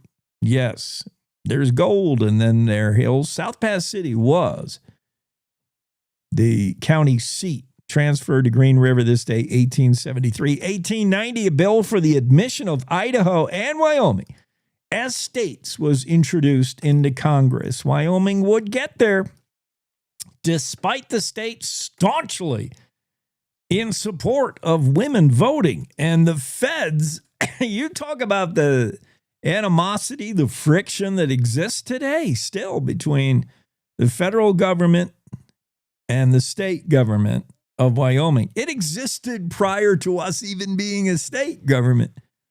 That goes back, that feud goes back a long way, man, when we were a territory. And we got the invitation to join the big club. We got an invitation to be a star on the flag. Hey, you guys want to join the club? We'll consider it, says Wyoming. What's in it for us? Okay, we don't mind that argument. I guess we come aboard. And then Washington, D.C. says, well, love to have you. Only one thing. One sticking point. This whole idea that women are smart enough to vote. You got to get rid of that, said Washington, D.C. You're only allowed into this club if you ditch the women voting thing. This women's suffrage movement, we're sick of it. We've heard a lot of noise about it. And you guys are not coming in to the union if you're going to do that.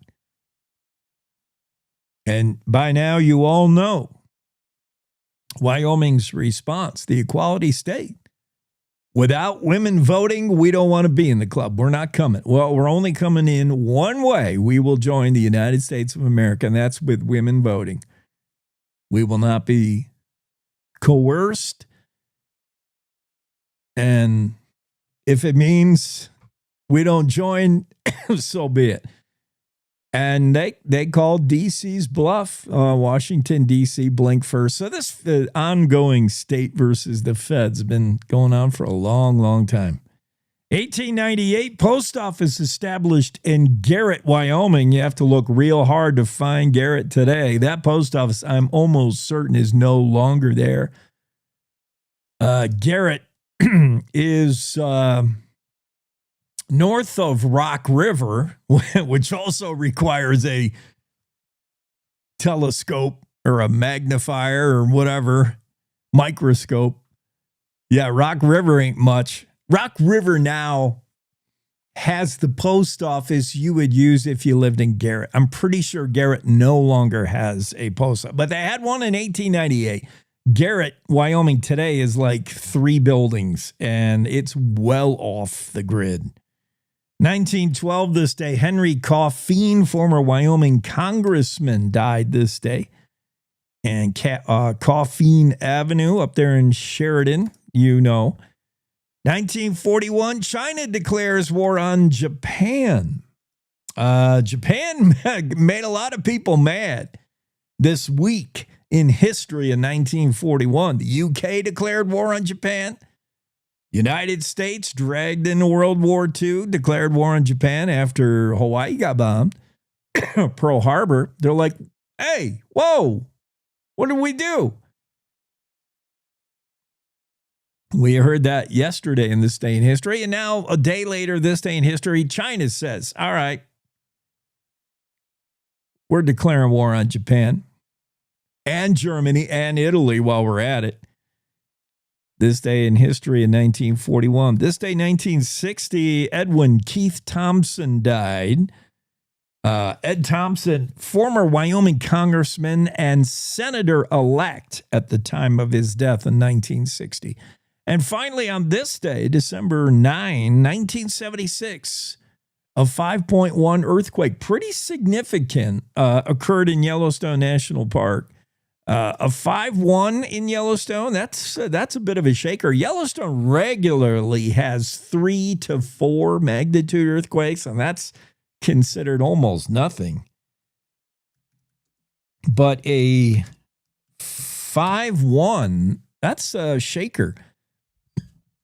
And I'm asking the Googler now to see how close that is to the Hebgen Lake and the big earthquake of Yellowstone, like the biggest they've had up there. 7.3. Oh, that was 1959. All right, so I'm way off. Okay, 1959 is the magnitude 7.3 that happened in that northwest corner of Yellowstone. And then I think it was 1977, Yellowstone had a significant earthquake in the Old Faithful area. That's the one that threw off the timing of Old Faithful. You talk about the Faithful geyser. It's still regular. It's still faithful. But the interval between eruptions was altered by that 70s earthquake that also ended up closing due to structural integrity. The wood, what do you call it? The fort, in Old Faithful Inn, they have that playhouse that what do you call your wood fort up there. It's really neat up in the crow's nest, up in the rafters, and visitors used to be able to go up there until the earthquake in, I think, 1977. And it shook so hard, it threw off Old Faithful, and they permanently closed any visits to the tree fort, the tree house up there. Yeah, I think that was 77. So this earthquake in 1976 on this day would have been a precursor. Maybe. I'll verify that right after we come back from our rodeo report. It's the Western Ag Network and Will Rasmussen. He's down there in Vegas. Hi, and welcome to the Rodeo Roadshow. I'm Will Rasmussen on the Western Ag Network from Las Vegas. We're about halfway through the Wrangler National Finals Rodeo in Las Vegas, the 40th year it's been held in Vegas from Oklahoma City. Today we're going to check on who's leading the average in each event. The important average won't be paid till the end. It pays $100,000 to win the average. We'll do that on the Rodeo Roadshow coming up next. CattleCon 2026 heads to the heart of Nashville, February 3rd to the 5th. Music City is the place to be for the largest cattle industry event of the year, offering education, networking, and fun. Plus, you can check out the huge NCBA trade show, outstanding entertainment, and more. Go where the beef industry meets. CattleCon 2026 in Music City, downtown Nashville, February 3rd to the 5th. Visit convention.ncba.org for more. Join Chip Wheel Cattle Company Wednesday, December 10th at the ranch in Chinook, Montana, as they sell 120 coming 2-year-old Angus bulls, 40 bred heifers, and 40 heifer calves, all home-raised. Chip Wheel Cattle Company is your source for sound, athletic, thick-made bulls, backed by one of the best guarantees in the business, and females with extra durability and longevity. Sale time is 1 p.m. Live bidding available through Superior Purebred Auctions. For catalog and more sale day information, visit shipwheelcattle.com. Leading the average in the bareback riding event, Oklahoma's Wacy Shala, the young 20-year-old who is better known as a bull rider, but he is having a good finals in the bull riding and the bareback riding. He's leading the average in the bareback riding. Ty Erickson, the former champion of the world from Montana, leading in the steer wrestling. Team ropers Andrew Ward from Oklahoma and Jake Long from Kansas. They won it a couple years back. They're leading the average. in the saddle bronc riding event. Stetson Wright from Utah, he's won well over $200,000 at the National Finals Rodeo. He is on top of that Top Gun award. We talked about that yesterday. Stetson Wright leads the average in the saddle bronc riding. Tie-down roper Shad Mayfield from New Mexico, just ahead of Riley Webb.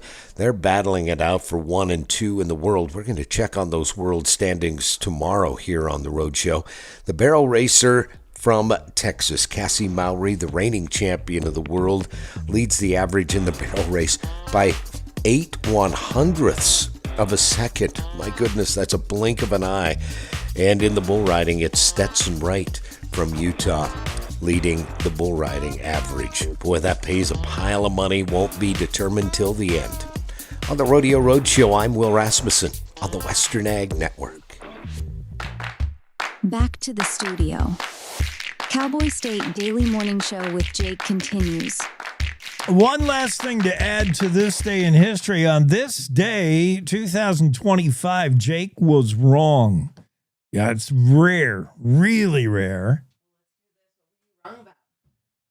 I said that it was a 1970s earthquake that threw off the timing of Old Faithful in Yellowstone. And also, you couldn't, after that year, they didn't allow you to go up in the treehouse thing. That's not right. It was the 1959 earthquake of 7.3 magnitude that created Hebgen Lake, or it made a flood there, and that was the one that threw off the timing of Old Faithful, the 1959 quake. Huge. But yeah, the late 70s, 1976, 77, there were some pretty significant tremblers in Yellowstone, but not the one that, yeah. So yeah, write that down. I'm rarely wrong, right? Almost never.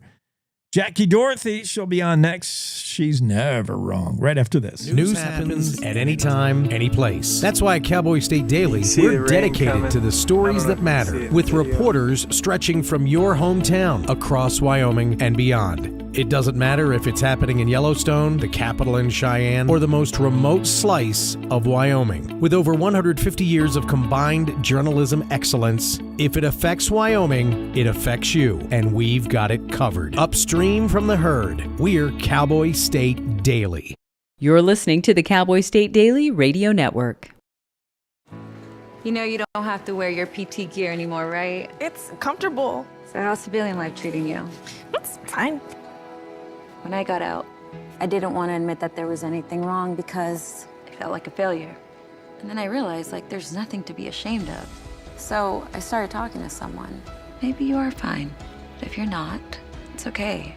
Thank you. If you or a veteran you know needs support, don't wait. Reach out.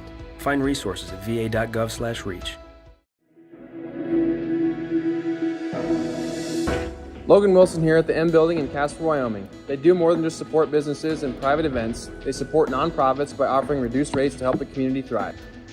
The staff here at the M Building have been incredible in helping me organize a fantastic event. They are great partners for those who want to make a positive impact on the community. Come check out the M for your next event.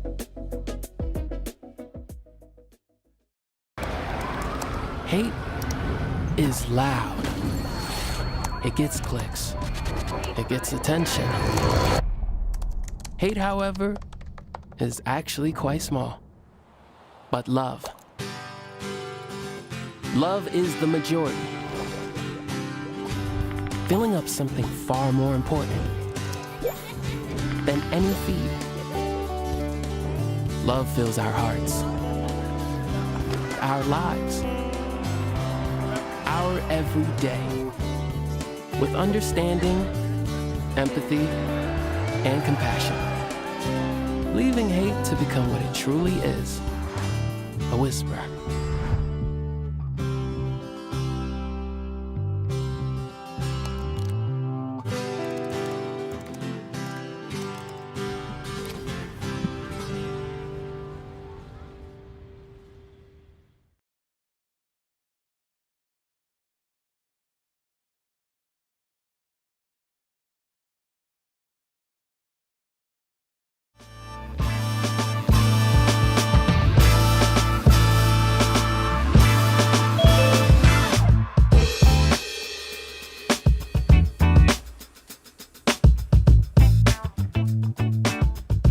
Cowboy State Daily Show. Jackie Dorothy is here. Jackie, it's pretty easy to follow our Wyoming competitors, our Wyoming contestants at the National Finals Rodeo. You just have to remember the name Brody. That's it. There's two of them. And they're both in the same event, saddle bronc riding, and they're both doing pretty well. Last night, they really are. I think a second place finish for Kress. I'm going to double check that. Saddle bronc. Yeah, Brody Kress rode Virgil to an 89 and a 5. If not for Damian Brennan's 90, he would have been the top rider in saddle bronc last night. But so that's his second win, because the Sunday night he also did really well. He's good. He's good. Oh, man. They're fun to watch. That's for sure. Yeah, and it doesn't matter which Brody. We root for them, both Kress or Wells, both from Wyoming. And I love your story highlighting these two cowboys. Where is Hillsdale? I realize I know all these towns, but I don't know where Hillsdale is. Yeah, you know, it's funny.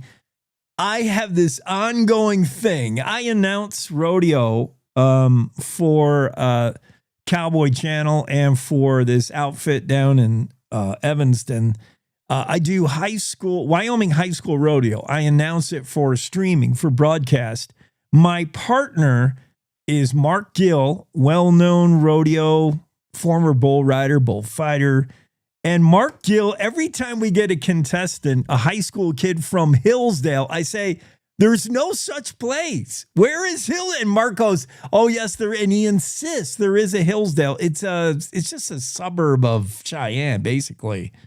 Okay, I was telling one person Pine Bluff was a suburb, and they're like, no, it isn't. Yeah. Like 50 miles. I was like, that's a Wyoming suburb. People get really mad when you call their place like, I know. I did it with Evansville. I said Evansville's Casper, and oh my goodness, people from Evansville are like, ah. Well, it is. You don't even know from when you're going from one town to the other. You're there. Right.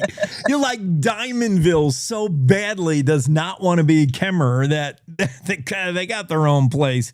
It's silly. Hillsdale, but you know what? It sounds better. If you're a cowboy competing, you want to say you're from Burns, Hillsdale, rather than say Cheyenne, I guess. I don't know why.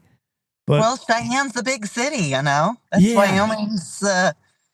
you're hobnobbing with the elite, and Hillsdale, you're on the ranch. Totally. And Hillsdale is surrounded by nothing but ranch. So you are ranchy as all get out by saying you're from Hillsdale. And I've rodeo contestants do it. They do the same with Rosette outside of Gillette, because nobody wants to be from Gillette, apparently.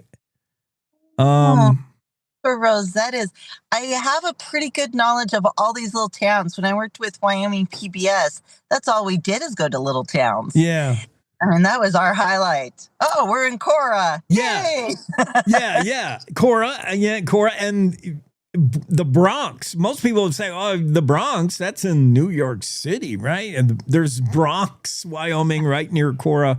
I know, there's all these little towns, and sometimes it's just a matter of preferring saying you're from that one and not the other one. There's so many Rosette cowboys and cowgirls that I'm like, wait a minute. And I look it up on the map, and it is legitimately outside of Gillette. But yeah, Rosette's another little place. Well, anyway, our Cowboys are doing really well. Be the top 15. And then we have, I want to know more about Dusty Tuckness. I have heard about him over the years. Have you seen him then in person? Oh, yeah. Well, share. Let's hear about it. Let's turn the tables, Jake. You are being interviewed. Tell me about Dusty. Yeah. He just seems so impressive. Tuck is goat for sure. He was kind of instrumental, I was talking about earlier this morning, in bringing bullfighting into the spotlight. Previous to Tuck and guys like him, bullfighting was just, those clowns running around distracting the bull, you know. He brought that profession as legit. Like, all of a sudden, the respect to bullfighters now, we don't call them clowns because of guys like Dusty Tuckness. And they have saved many a cowboy, man. They're fearless. And what Tuck used to do when he was younger with speed and agility, staying out of harm's way from the bull, he now does with smarts. He's not as fast as he used to be. He's got a ton of injuries, but he knows. And the last time I talked to him, he's like, yeah, I get by now on my encyclopedia of knowledge. He said, I see the wreck coming before it happens because I've seen them all, man. And he watches the bull rider and he said, I know when that bull rider's had enough, when he's coming off, whether he's coming off the left, the right, or over the head. He's like, I just see it coming now. And he plays it in slow motion in his mind as it's happening. Only the greats can do that. Only the ones with a lot of dirt time experience. Well, they're definitely fun to watch, and the NFR is continuing. And so hopefully we will win some rounds this time. Yeah, come on, Brody. Either one. So rooting for you. Both of them. Let's do a first and second. Yeah. That would be great. Woo! I'm for that. Hey, Calamity Jane. I love this story about Calamity Jane, the Wyoming history, the time when she was going to get kicked off a train. She didn't have the money for the ticket, or what happened? Well, this is one of those stories that when you dive into it, kind of breaks your heart. So towards the end of her life, Calamity Jane was just a broken woman. Her kids had kind of disowned her family, but she had friends that were rallying around her. But at 50, my age, people said she looked like she was in her 70s. She boarded this train in Billings, Montana. Friends had paid her way, but she lost her ticket. And the conductor is like, I'm sorry, but we're going to have to put you off at Sheridan. Well, word had spread throughout this whole train, and they went to the conductor and to this Dick Nelson who was telling the story, and they said, can we put up a collection, and how much is it going to cost? And he said $14. In 1903, that's the equivalent of $400. Oh. So they went around, raised the money, plus had extra, and they gave it to him. But then what the conductor did is he made sure she got her meals. She made sure she was taken care of. And when they got to the destination where they were switching trains, everyone made sure she had a hotel and a place to stay. And the whole time, here it is, Calamity Jane, this woman that we think of as a tough old bird, she's sitting there and she'd have these spurts of crying and saying, I'm dying. I want to go to Deadwood to be buried next to my old friend, Wild Bill Hickok. Yeah. And that's what happened. This happened in the spring. And by August, the newspapers were carrying the story that Calamity Jane had died and was buried by her old friend, Wild Bill Hickok. But it's a story that you don't really hear about this. You know, it's the end of the day and end of an era is what it was. Yeah. I mean, Calamity Jane, famous in these dime novels, famous in her time for the things she did. But, you know, we're so quick to throw away our, celebrities and forget about them when they no longer serve us. And what a sad ending, but a nice little story, though, that made it less sad. They continued to help her, but there was like newspaper reports. People were it was like watching a train wreck. Is really what you talk about the gossip columns of today, the reality shows. Yeah. This was America's reality show.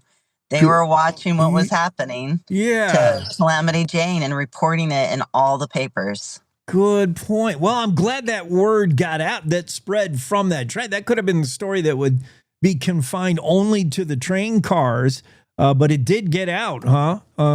That's right, because this Dick actually wrote his memoirs. And this is the cool part, what happens at Cowboy State all the time, right? Yeah. His great-great-great-grandson has contacted me, and he has more stories. Oh, man. I think I got the right amount of greats. Yeah, well, a whole mess of greats, and then throw in the grandson. Much so.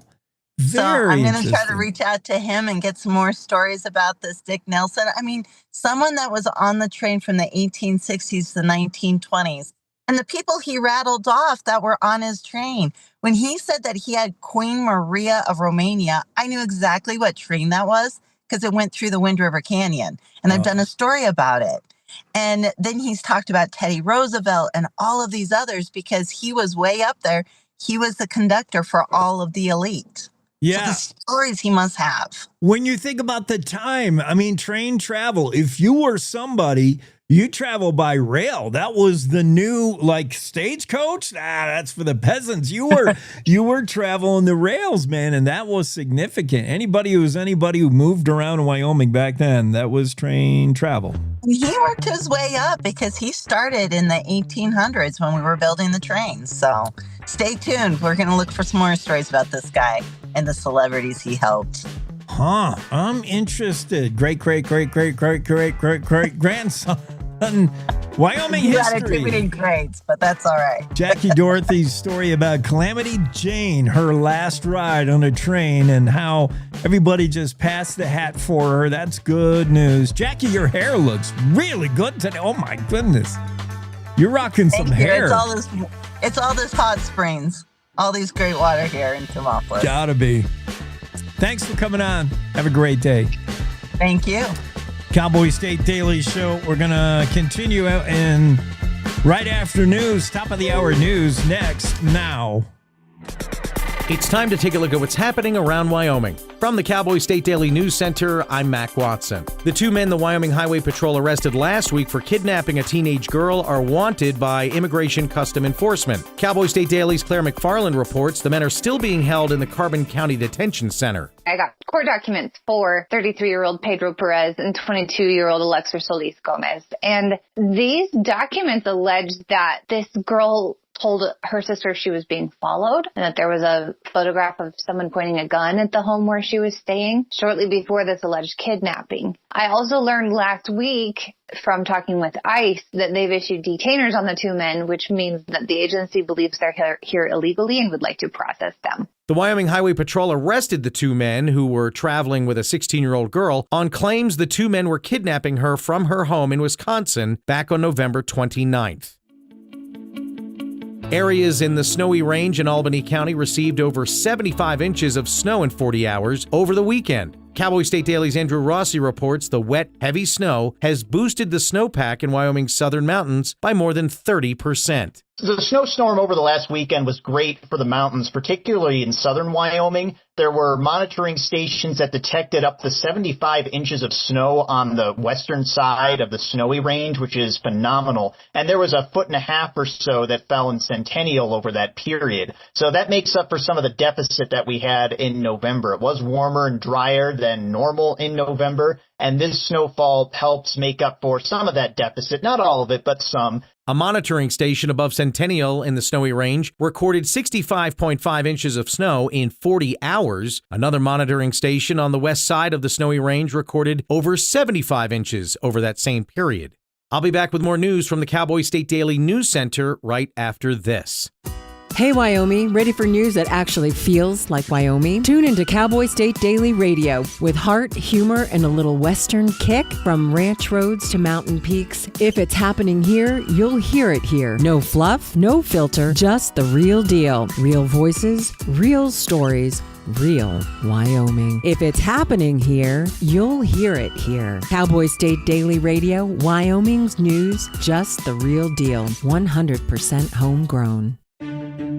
The weather's turning oh so frightful this time of year, but those excavation projects, they will persevere. I'm Jan Warren for One Call of Wyoming, here to remind you that no matter how big or how small your digging project is, contacting 811 2 full business days before you begin is required by state law. So stay safe unwrapping presents, not utility lines. From all of us at One Call of Wyoming, happy holidays. Cowboy State Daily News continues now. Wyoming lawmakers on Monday criticized the Wyoming Department of Health's proposed emergency insurance program named Bear Care. Cowboy State Daily's Claire McFarland reports that some legislators are pushing back on government health care. The Wyoming Department of Health is like, hey, we can start this with federal state money and get a buy-in, self-sustaining program to offer an alternative on the marketplace so people can get this emergency care insurance without having to buy a Cadillac on the Obamacare exchange, basically, is what they're saying. And they're claiming that after the 5-year expiration of big, beautiful bill funds, that this program would be able to live on. But state lawmakers, including John Bear, after whom Bear Care is not named, they were apprehensive on Monday, saying this is just more government. Now, if approved, the proposed program would give individuals and small business groups a government-backed option to provide insurance for catastrophes and emergencies. Two of Wyoming's most influential historical organizations say they have finalized their split with the Wyoming Historical Society. Cowboy State Daily's Renee Jean reports that Wyoming Historical Foundation and wyohistory.org say they will move forward together without the society. This has been a big drama. It kind of emerged in February that these guys were trading accusations, a big to-do. There was a no confidence letter issued in May. In June, Wyoming Historical Society basically booted all of its society chapters out, these individual historical societies in each county, and they just told them to go their own way. The Wyoming Historical Foundation has long been the fundraising arm for the Wyoming Historical Society, putting money into an endowment for them. Now the foundation is set to begin fundraising with wyohistory.org to be among its new beneficiaries. And that's today's news. Get your free digital subscription to Wyoming's only statewide newspaper by hitting that daily newsletter button at cowboystatedaily.com. I'm Mac Watson for Cowboy State Daily. My mom and dad were traditional Asian parents. Now my father would go to work before I woke up in the morning. And then he would come home too tired to play with me.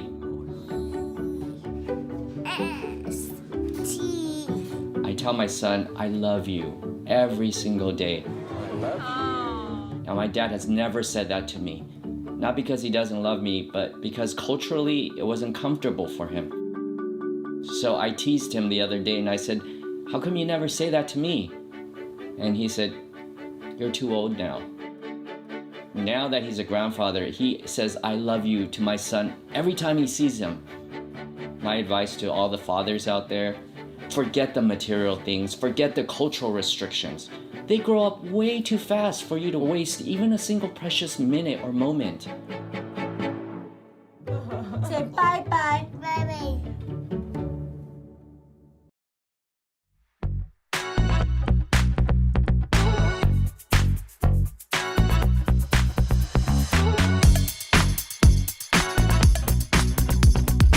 Back from news, Cowboy State Daily Show with Jake on a Tuesday. Who's in the Zoom room? I forgot I had a guest coming up. Dang it.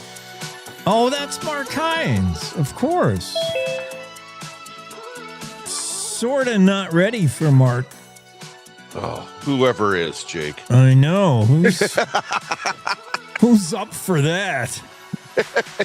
Exactly. I wanted to do, all right, one quick thing. This will only take theoretically 8 seconds. I wanted to show everybody, and if you're on radio, you'll just have to listen. I want to show everybody Brody's ride from last night. I mean, he was on a bad one. Brody Kress, if not for that other kid, Damian, or whatever his name is, he rode a 90. Brody Kress, an 89 in 5.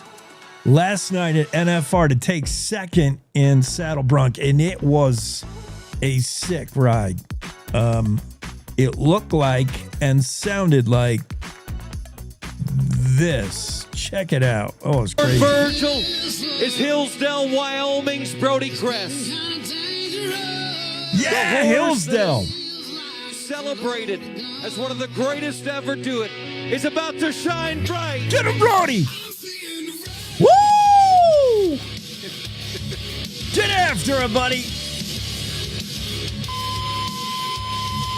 Oh, yeah. Ladies and gentlemen, that was fun. Brody Kress with an 89 and 5. That little ride right there, that 8 seconds of work paid him $26,000. I'm in the wrong profession, Mark. You and I. Yeah, those guys get a little beat up, though. Yeah, they get shook up.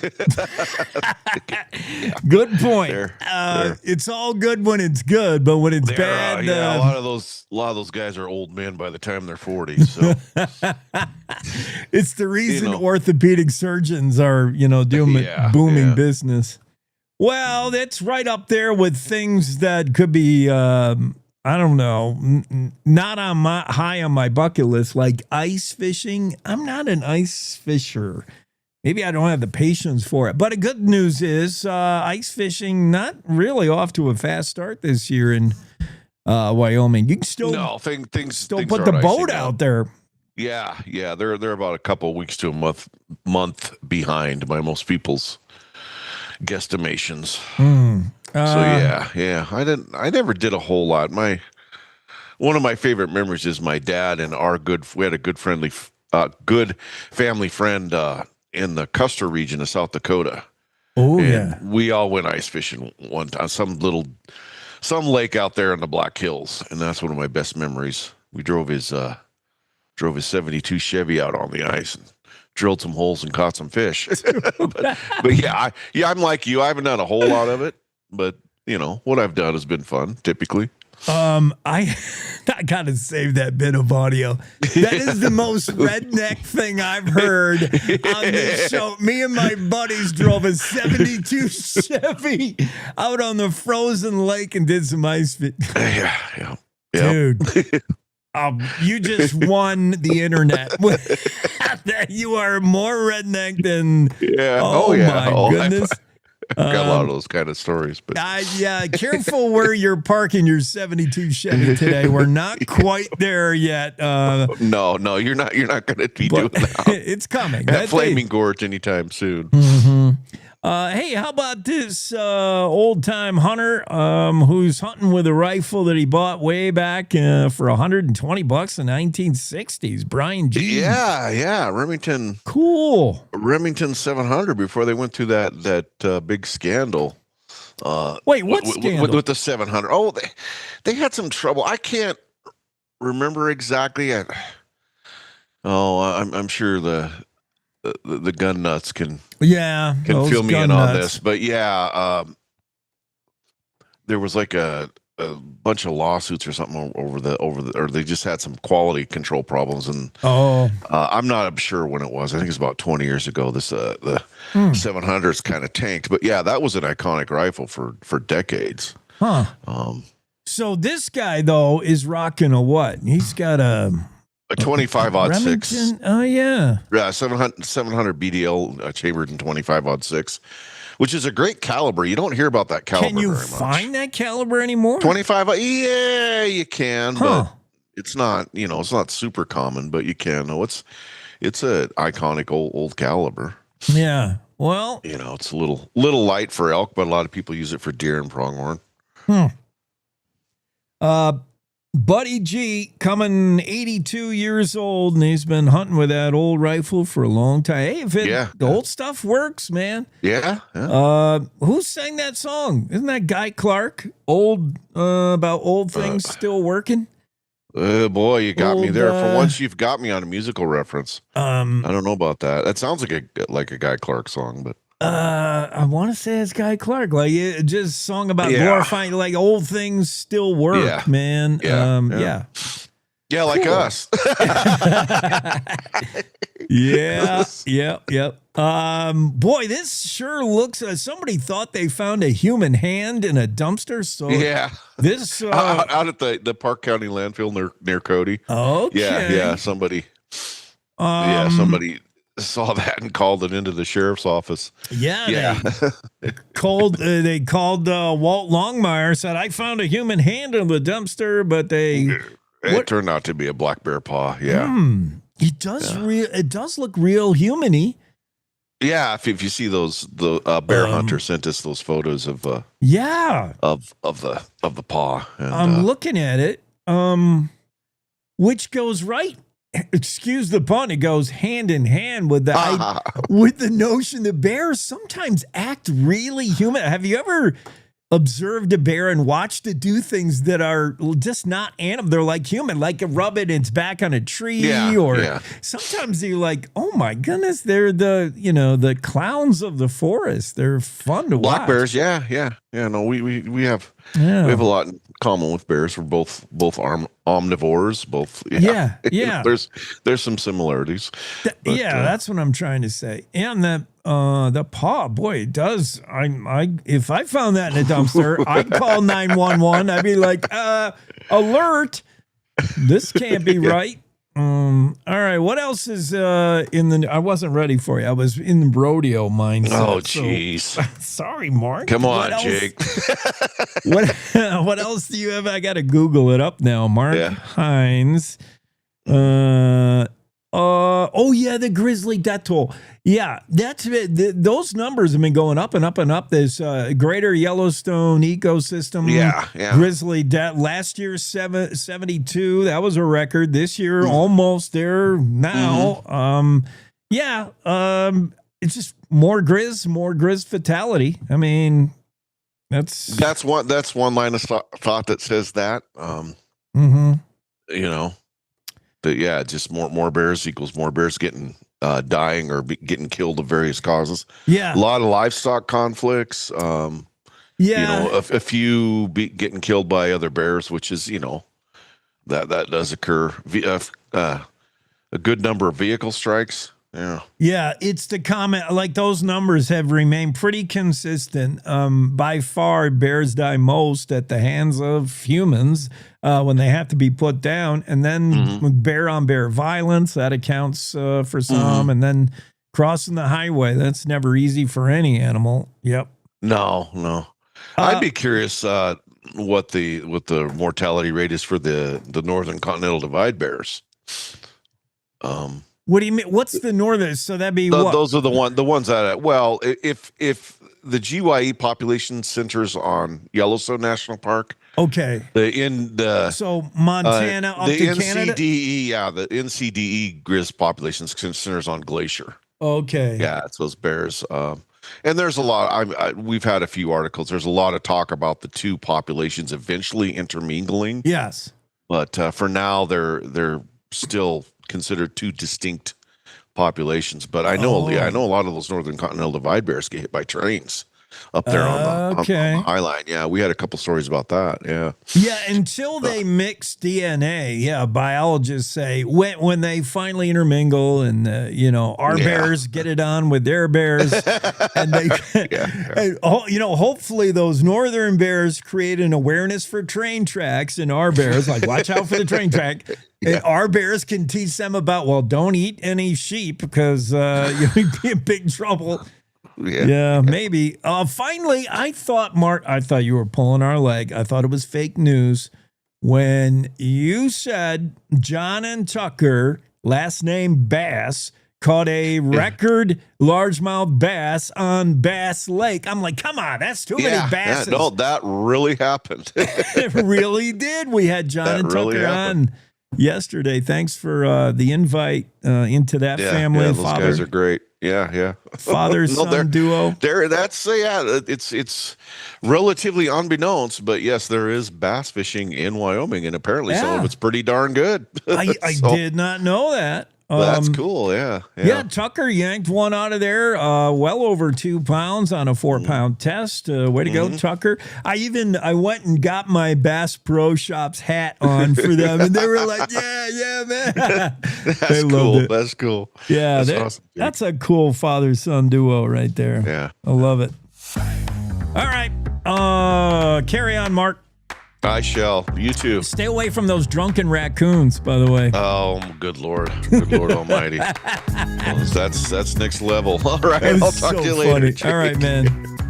Yeah, we're going to talk about Rocky the raccoon, that trashed panda. He got all kinds of drunk, and he is famous now. I mean, been there, done that, got the T-shirt. When you have made a Saturday Night Live skit, when you have a T-shirt, you have arrived. You are somebody.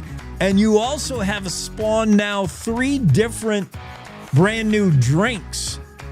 Mixologists out there have made up 3 drinks. All of this in recognition of the drunk raccoon you may have never heard of yet, but you will soon. We'll talk about that drunk raccoon right after this quick break of the Cowboy State Daily Show. Let's face it, mornings are tough. Gotta get up, gotta get the kids ready, feed the dog, the cat, every other living thing in your house. Oh, get caffeinated. It's a lot of work. It's a lot of work. But you also want to be informed, catch up on what's happening in Wyoming and the world as well. Hear from the newsmakers of the day. That's why Cowboy State Daily has The Morning Show with Jake. Jake Nichols talks about the news you care about, not some tired, stale morning show. Hey, it's Jack and Jill on Z108. Coming up, we'll talk about nothing and laugh at our own jokes. Jake interviews not only the newsmakers, but the deciders, the people who make the decisions for the future of Wyoming. Plus, you'll hear the stories directly from our award-winning reporters from Cowboy State Daily. So make sure you start your day off the Wyoming way with Cowboy State Daily's Morning Show with Jake Nichols. Monday through Friday, 6 a.m. to 10 a.m. Stream it on our homepage. Watch it on YouTube. Cowboy State Daily's Morning Show with Jake. Oh, and don't forget your car keys. This is the Cowboy State Daily Radio Network. I don't think that many kids in my son's school even do it. He makes fun of his friend who vapes. He would never try it. She's into soccer. She's on the honor roll. She's just not the type. No way. No way. No way. No way, my kid would never vape. Get your head out of the cloud. Today, nearly 8,000 kids will start vaping. Maybe even yours. Learn about the dangers at talkaboutvaping.org. Life's daily battles are not meant to be fought alone. We're not powerless, so long as we don't lose sight of what's important. Don't be afraid to seize that moment to talk to your friends. Cloud, you okay? Because checking in on a friend can create a safe space. The first step on our new journey. You coming? Reach out to a friend about their mental health. Seize the awkward. It's totally worth it.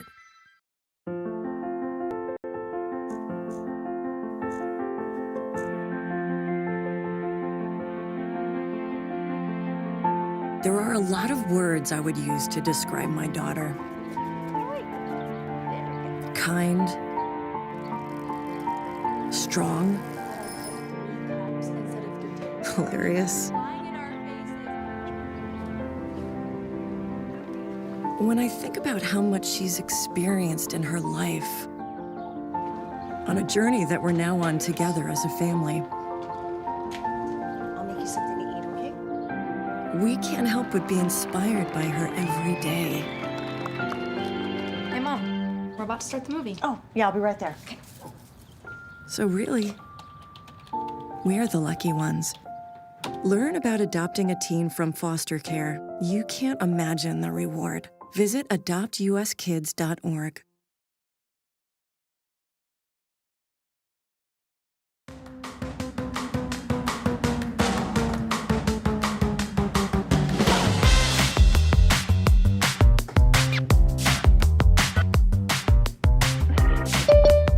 Back from break, Cowboy State Daily Show with Jake. Just reading news that Raul Malo died. That's too bad. He was only 60 years old. He's the co-founder and the vocalist for the Grammy-winning group, the Mavericks, country, Latin, kind of Latin-tinged country music. I love the Mavericks. You know his voice as soon as you hear him sing. I'm sure you know a Mavericks song. Raul Malo, lead singer of the Mavericks, died. Let's get into the Zoom room. Into the room we welcome Kevin Meyer, and we're going to talk first about the drunk raccoon. I love when we surprise our guests. They have no idea.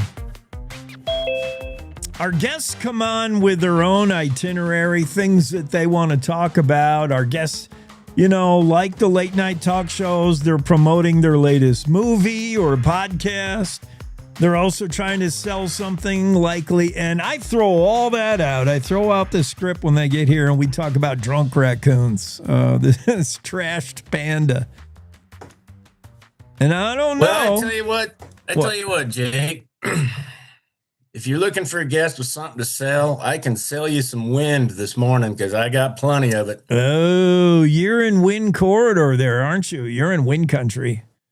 Shoot, yeah, and I tell you what, you buy 10 mile an hour of it, and I'll give you 10 mile an hour free, and we'll still both have plenty. And you'll still have 30 to spare.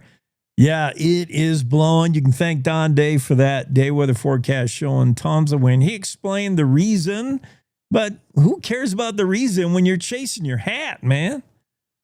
Yeah, and well, the reason is it's Wyoming, and we would like to keep a low population. And it's also the reason why cowboys who Measure 6 7/8 will often buy a 6.5 hat because you want to screw that thing down, man, or you won't know where it is after a little bit. That's a fact. Yeah, I just am fascinated by this drunk raccoon.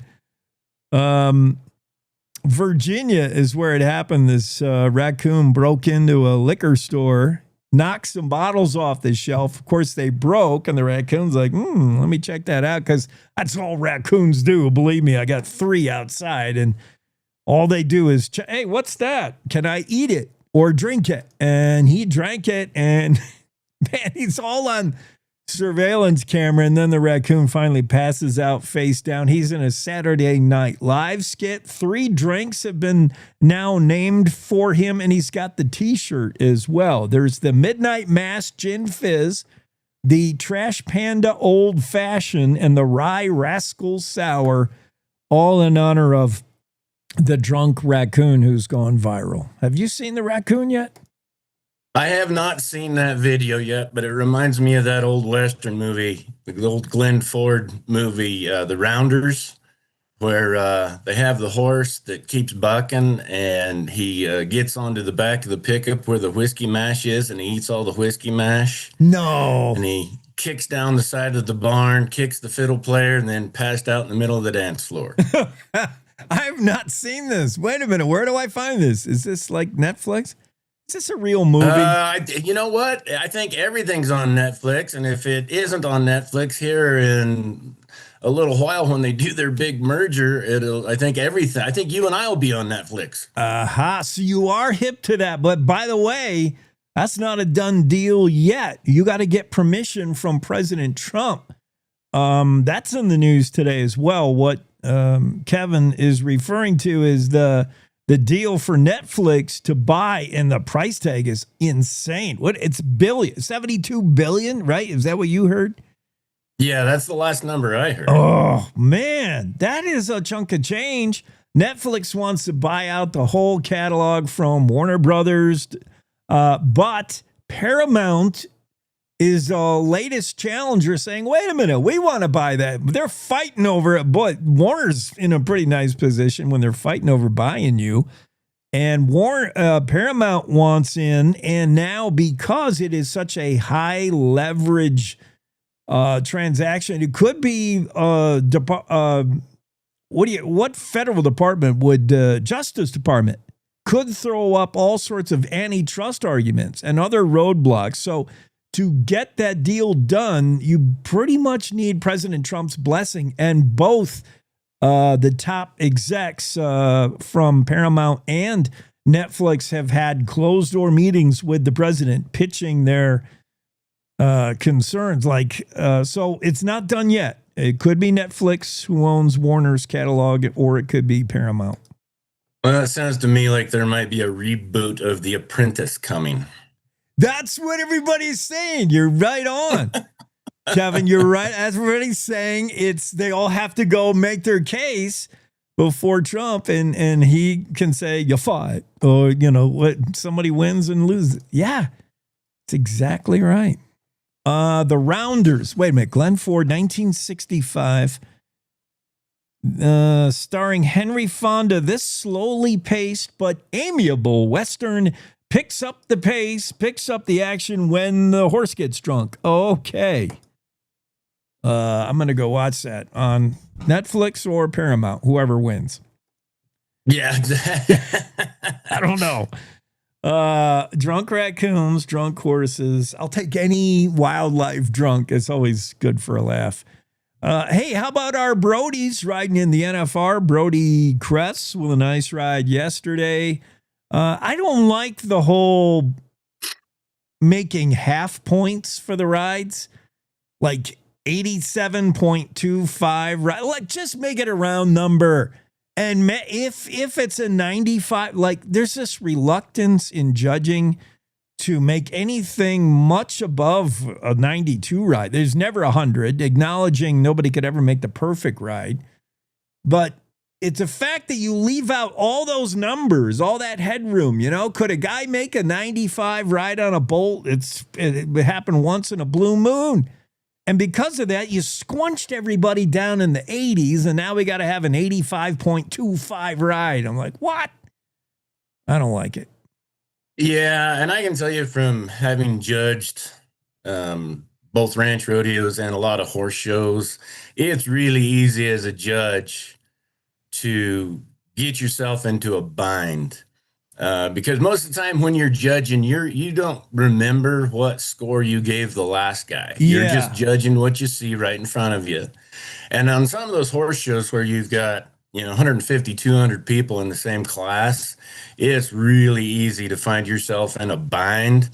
And so although I agree with your premise as a fan, I can tell you from a judge that half point can save you from a big mess. Yeah, that is a very good point, Kevin, because a judge, no matter what the competition, but let's say it's rodeo, you should be judging that cowboy and that horse and that ride as it exists in a vacuum, like that standalone. And here's what I thought it was. I'm going to put a number 89 on that. And then later, there's another ride, and you should be judging that standalone. And I thought that was this number ride. Then you go back and think about, how did that ride compare to his ride? Are you saying that ride was better than his? You're like, no, I didn't mean to say that. You get yourself in a bind. Yep. And that is what the hardest part of judging is to judge it compared to the ideal, rather than judging it compared to another rider. The easiest shows to judge are the ones where you don't know anybody. And that way there's no bias, and you can just judge against the ideal about what you think it should look like. And being a consistent judge is very difficult, and it's a little bit like being a baseball umpire. It's way easier to call those balls and strikes from the stands holding a beer and a bag of peanuts than it is when you're down on that rodeo floor and you're just trying to keep up with the action. Yeah, and if it's a sleepy game in mid-May, nobody cares. But if you're calling balls and strikes in October, suddenly the pressure's on. Yeah.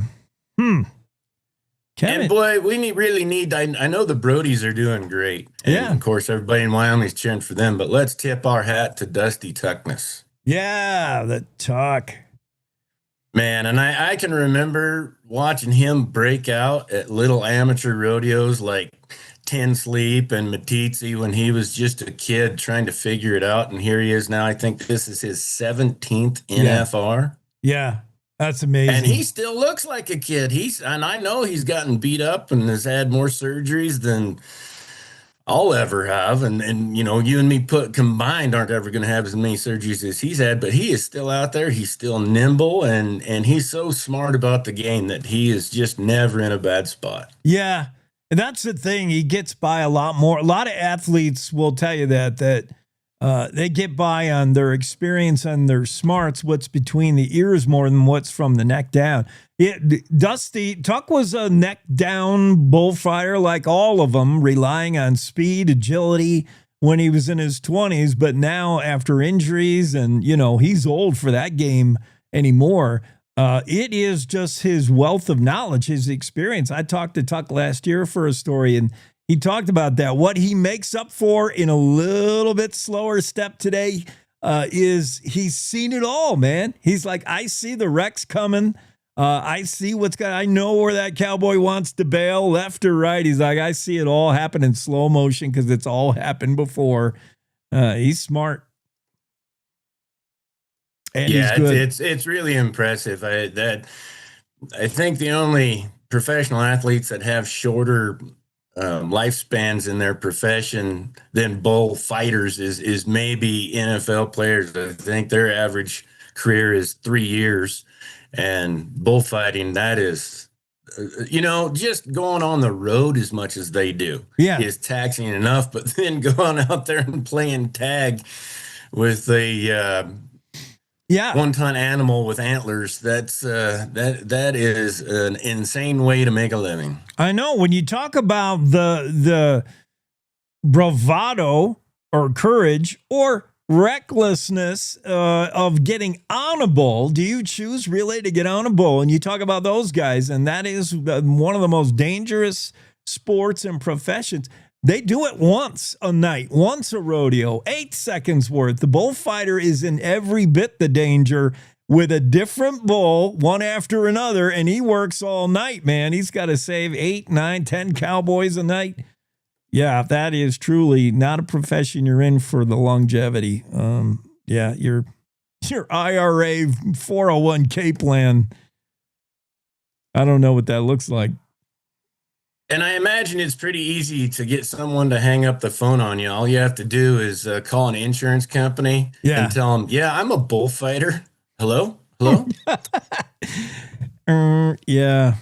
What else is going on? What? I wanted to talk to you about something, but until I can remember. Well, last week you had mentioned that you wanted to talk a little bit about hauling horses, trailering horses. Oh, yes. Yes. I have a couple of questions, and then you can take us in a discussion. First, you hardly ever see any more straight load trailers. They're almost all slant load. Slant load came into being with the idea that maybe a straight load, well, why is it? It's the stopping and starting of your trailer, and if you have to brake hard, your horse's face is going. Whereas a slant load gives your horse a chance to do more balancing. Do you see straight loads anymore? And is that why they're all kind of gone, that 2-horse straight load trailer? Yeah, you don't really see very many straight loads anymore. And really, the only time you really much see them now is with commercial haulers that haul horses all over the country. But the interesting thing about them is they will put the horse in and face it backwards. Okay. And the horse is able to, if you just like grab your stock trailer, throw your horse in the stock trailer and go down the road. If you throw him in there, don't tie him, just turn him loose in there. 99% of the time when you stop to get him out, he'll be facing the back because they're way more comfortable. I think they can get their balance a little bit better. And if you do have to slam on the brakes, they're going to bump their tail, not their nose. Yeah, and now that kind of leads me into whether you feel it's better to slant load these horses with dividers and have them kind of packed in there tight, where any kind of starting and stopping of the trailer, they'll be able to lean on something. Or do you see more of what you see on airplanes sometimes is these box load, like just throw the animal in there and let them be able to move around? Which is better? And do you see both?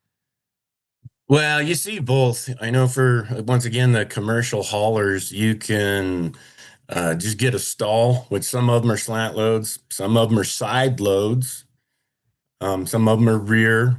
But then you can also, on these bigger, fancier trailers, they will have a box stall that'll have shavings in it, and it's big enough for the horse to move around. It's big enough for the horse to lay down in transport. And so it's really changed from the days when I was a kid growing up, that we had a stock rack in the back of our 1972 Chevy pickup. We never drove it on the ice, but we would jump a horse up in there, and there would be times where you would jump a horse and a cow in there together. Interesting. I'm trying to think of my friend. I cowboyed with this guy in Colorado, Brookledge. Have you heard of Brookledge Horse Transportation?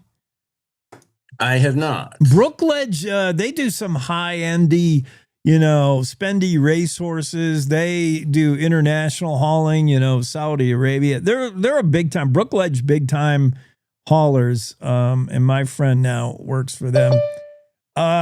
Yeah, on the notion of trailering horses, talk a little bit, Kevin, about the old adage, if you've got 5 minutes to get that horse in the trailer, it'll take 50. If you got 50 minutes, it'll take 5.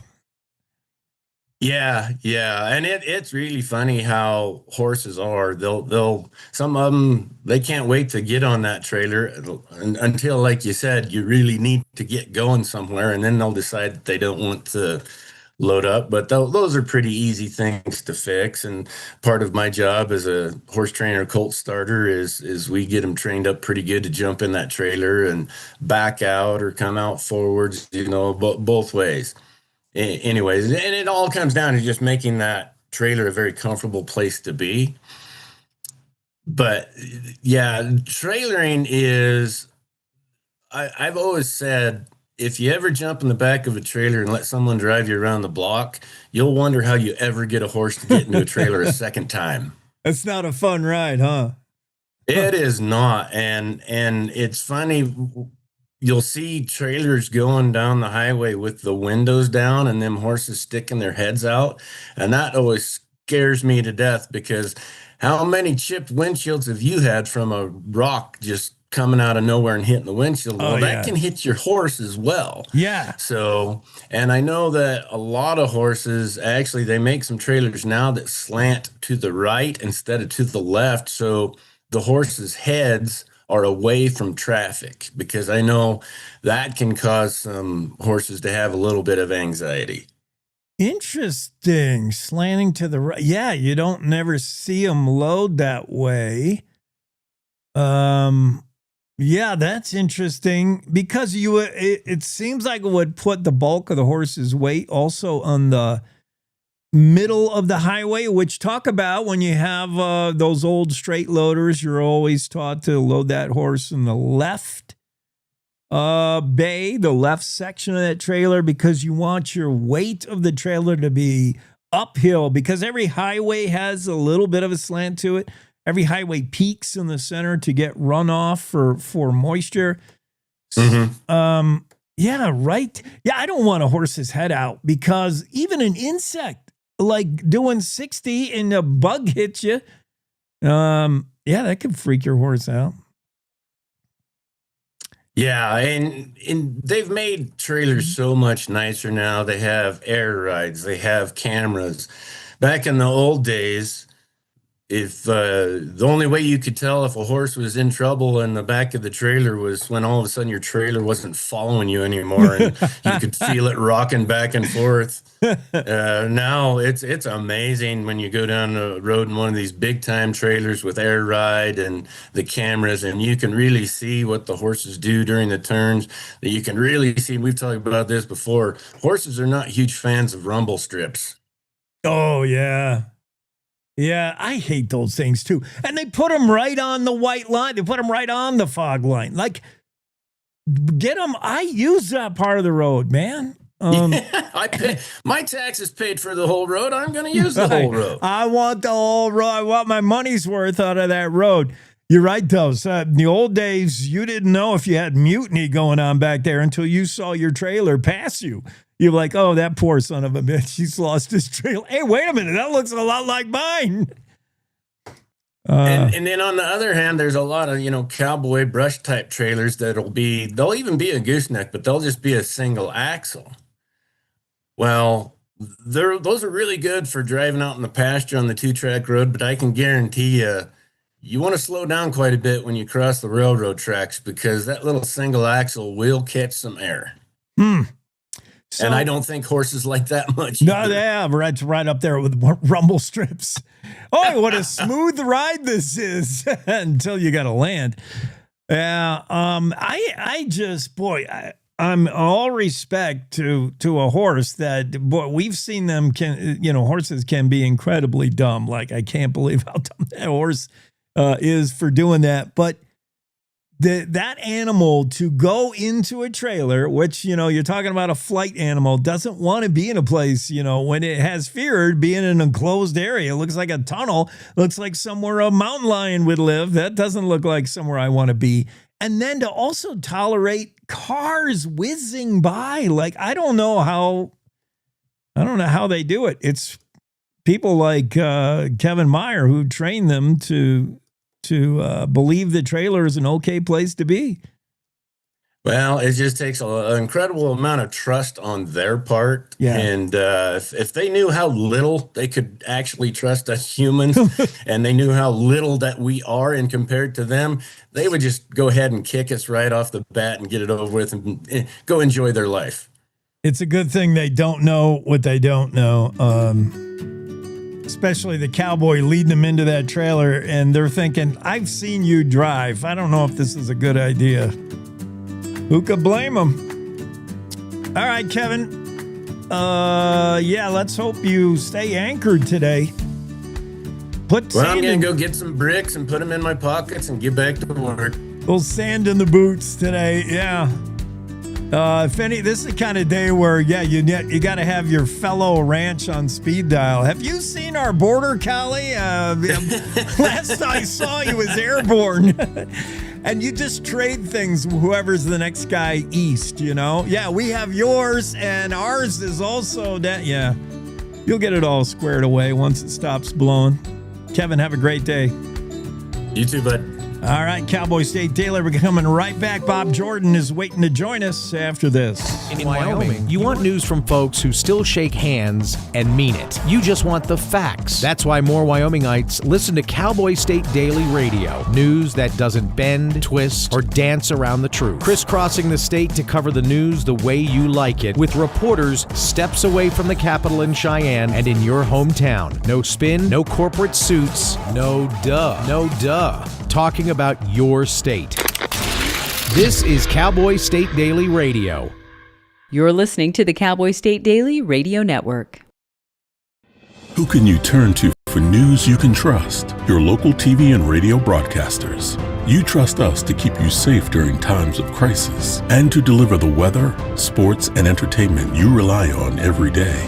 We bring you the facts you need to make decisions that matter. And as misinformation floods social media, you can trust your local stations to deliver the truth. Text TV to 52886 and tell Congress you rely on your local stations for trusted news. You handle the healthcare, we'll handle the marketing. In need of a spark for marketing your medical practice? Loom Studio provides creative and strategic healthcare marketing that illuminates the path to bigger and better experiences for your business and your patients. We specialize in branding and design, social media, website design, SEO and SEM, not to mention content creation, public and media relations, and marketing metrics to ensure you're getting results. If you're looking to increase your patient engagement and retention, enhance your community impact, and streamline your marketing efforts, our team is ready to help you achieve your goals. Contact us today and learn more at loomstudio.com. I'm Chris Jakimick. I served in the United States Air Force and I deployed 3 times. So in 2017, I was serving as an Air Force First Sergeant. Our motto in that role is my job is people, everyone is my business. But unfortunately in that year, I would lose my own brother, Lance Corporal Adam Jakimick, to suicide. The majority of veteran suicides are from guns. I store my weapons securely, not only for myself, but for my family. My service never stops.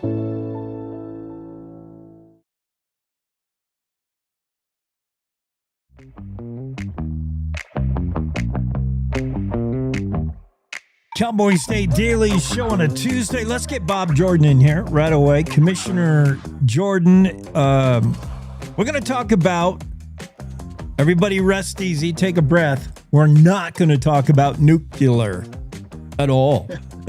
So, Bob, you're on the Campbell County Commission, Board of Commissioners, along with Scott Clem. We had your counterpart on yesterday. We're talking about property tax and what is a reasonable, sustainable, long-term solution. Is 25% relief in your property taxes simply a Band-Aid? Is that all we need as a temporary fix? Is the elimination of a property tax altogether for residential property tax?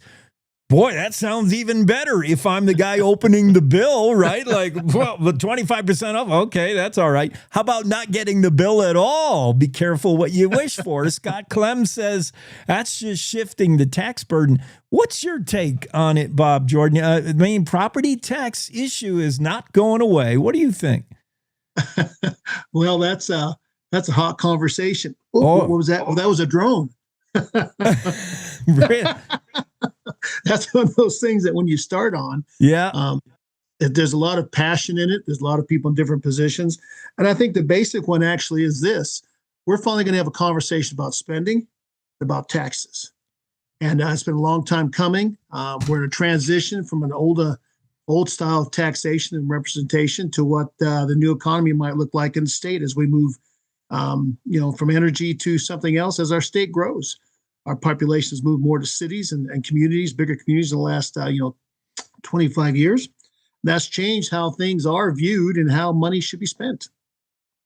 Yeah, certainly. That's a good point. You cannot have a conversation about taxation without having a conversation about spending. That's on the other end of taxing, tax and spend. So you got to take a hard look at what government is spending, and we're all going to be forced to take that hard look as some of the revenue sources dry up a little bit. But I don't know. What did you think of the 25% off?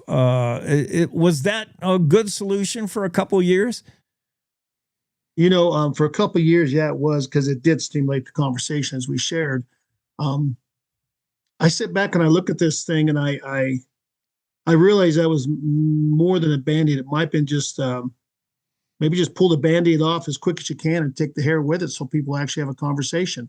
And there's two different viewpoints from two different positions. It's amazing when you have people tell, well, I'm a conservative, but I like to spend as much as I can.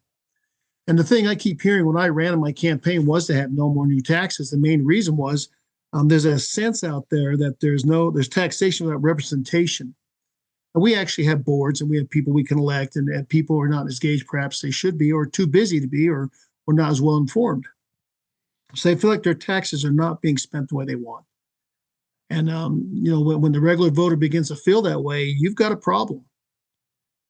Yeah, when the regular voter notices. Normally, voters are more than happy to, share in the spending. If the spending is plowing your roads twice a morning instead of once, I mean, you're all for the things that spending does, probably. But when you start to notice maybe we're spending too much, maybe we need to tighten the belt a little, that's saying something for voters, for sure. No new taxes would mean, I assume you're probably not down with shifting a tax burden. If we lose money from property tax, we being the state and revenue source, and we pick it up on the sales tax end, sales tax is a regressive tax. That's a different tax. Is that a way to solve things, or are you not wanting to go down that road?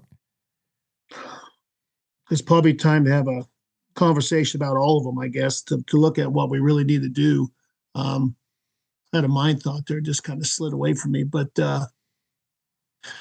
so as we, you talked about services. I came across a deal the other day in our county where they want to have a large increase in one of our departments. So we have basic services that we all like to have, okay? But somewhere along the way, we got a whole bunch of services we never asked for. Okay. And they say, well, we provide these services, but the average citizen goes, well, I didn't ask for those. So the conversation will actually come down to citizens in addition to our legislature and our local leadership. What services do you actually require and value versus you're just being handed to, and look, here's a gift. Oh my, I have it. Who cares? They go home. Bob, how did that happen? I mean, you sit on the Campbell County Commissioner, the Board of Commissioners, and there's only two ways in my mind that happens when you lavish your taxpayers with all these services. Some of them they don't need or didn't ask for. It's either commissioners or other electeds trying to get votes like, hey, look what I can give you, free, affordable housing or this and that. It's either electeds thinking about the next election cycle, or we can go back and blame a lot of things on COVID, where we all spent like crazy. We all tended to overspend during COVID. Federal money flying around. Now we learn when that goes away, we got to come back to reality. Why is it that we've gotten to this place where government is making a lot of promises, spending a lot of money, and maybe needs to re-examine? It's multiple of those things. You actually hit on all of them. It goes back in Campbell County, at least 15, 20 years. Let's call it the love vote. Yeah. Okay. I've got all this money to spend. I want to be the most popular kid in the room, so I'm going to spend money to do it. And in doing that, and people are elected to the boards. I mean, you look at Campbell County's budget, and one of these days I'll send you the stuff. We're looking at $30-40 million budgets, and less than 8-10 years later, we're looking at $75 to $80 million budgets. Oof. Because the money came in. Because the money, you had methane boom, you had a railroad boom, the power plants being built, an oil boom, gas boom. Gas is from $2 an AM down to 10, and you had all this money. These people who probably couldn't run their own checkbooks, and now they're running yours. And you look at the services. We did a 20-year research project going back 20 years of spending in every single department. You're just like, wow, who did this? Well, it's the money. Everybody's busy in Campbell County. I can't speak for us, the state, or anybody else. And they're all busy, and they just went on a spending spree, and now they've got addicted to it. And, and they can't give it up. And then the biggest problem is not just necessarily politicians or the leaders elected, it's the lobbyists. We have a group in our community who have decided that they are the only ones who make good decisions. They're the only smartest people in the room, and they're going to spend that money. And you, dear human being who doesn't pay attention, or you're just a lowly person, you don't understand. Well, we got this disconnect between the common guy that wants to understand, hey, I don't understand where this money's going. The big guy going, well, I'm doing all these things. You need to like it and suck it up. And people aren't happy. Bob Jordan speaking some good common sense, Campbell County Commissioner. And yeah, when you're flush and the money is pouring in, how can you not spend it? And the danger is that becomes the new norm. You're like, hey, and there'll be a time though when you can't spend that way because you're no longer flush. The biggest problem is this right here, the calculator. When you actually got people actually run a calculation and you're talking about, hey, 8 or 10 years, looking at your trends going back 20, you're looking at 8 or 10 years, and you say, hey, this is what we see. Oh, you're a doomsdayer. You're being preemptive. You're doing this, you're doing that. And you're like, I don't even want to be in the conversation with these people in the room. Okay. It's here and now for most people. And we're trying to look ahead as our county, and some of our commissioners are, say this is what's going on. And you got the other ones lobbying for their own agendas, get what they want. And it's always tied to somebody else's money. I mean, we got a community where they want to take government money and develop business. I've been working in businesses and corporations for 45 years. I never got a handout, and I'm quite successful at what I did. And we've seen that in our county. We have, we hand money out and wonder why there's no return. Well, they wait 5 or 6 or 8 or 10 years, and then somebody says, what about this? And they're going, well, that didn't happen. So I'm telling you, Jake, this is an interesting place to be. Yeah. Yeah, that's a really good point, Bob Jordan. I would assume my electeds are the quote adults in the room, the commissioners, the ones who think just for today. Those are the lobbyists and the ill-informed voters that are ready to snatch that flashy thing. But county commissioners should be thinking about the past, the present, and the future. You've got to have that overarching viewpoint. Absolutely. And you got to be able to do the math, and you got to be able to look at it. And and this is not something that's, we see it all across all levels of our governments inside our county and in the state. We've got what we're doing. We're buying time. We've got 8 or 10 years with coal. Hopefully more. It depends if they can build out. But, that's a challenge building out anything anymore in this country. And you need a lot of it. So you have to look out ahead and say, hey, what can we do to make this better management? What can we do to get back the way it used to be, where we could actually watch our money and be predictive? For myself, looking out there, take an example. I've got $2 million roofs that got to get fixed. Well, they've been there 15 years.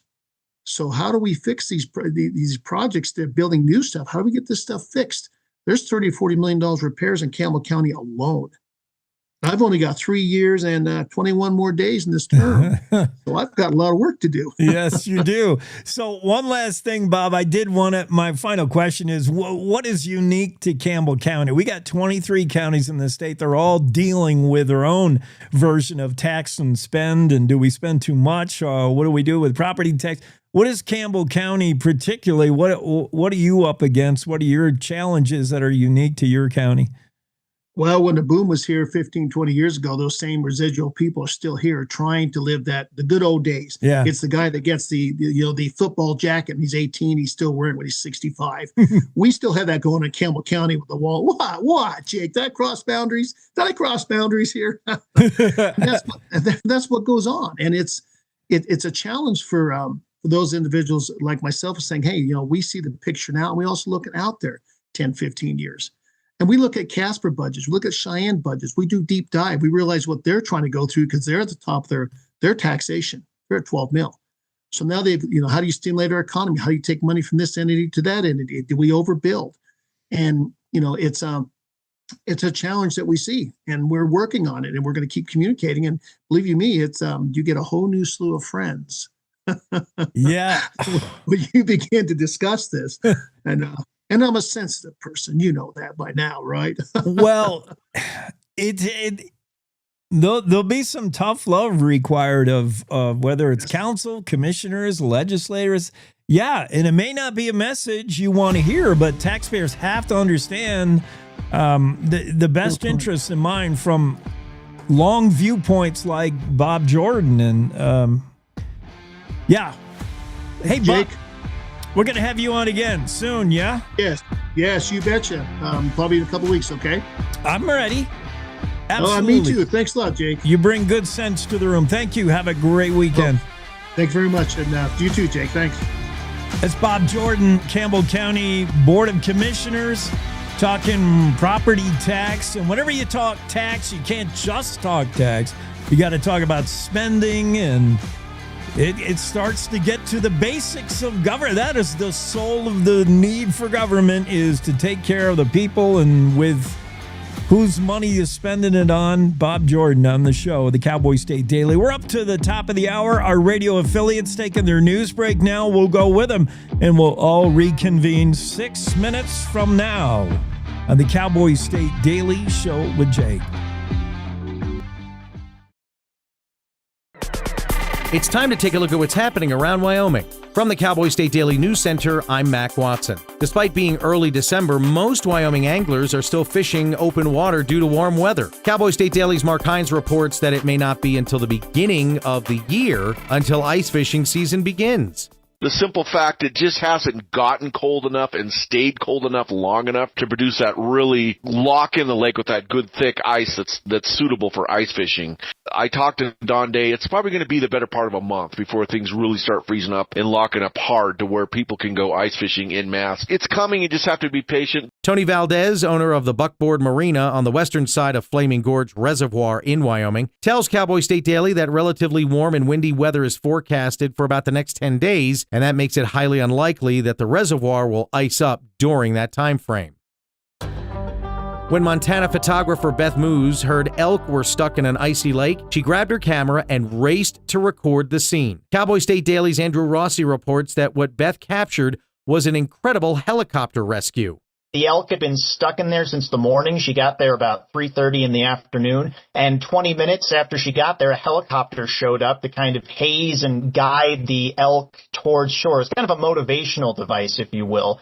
The game wardens had tried to haze the elk out of the pond, and they weren't budging, so the helicopter gave them more encouragement to start making their way back to shore. All 4 of them survived. Moose is a retired physical therapist and took up photography as a hobby. She's ventured to Canada to photograph snowy owls and has shot bison in Yellowstone. I'll be back with more news from the Cowboy State Daily News Center right after this.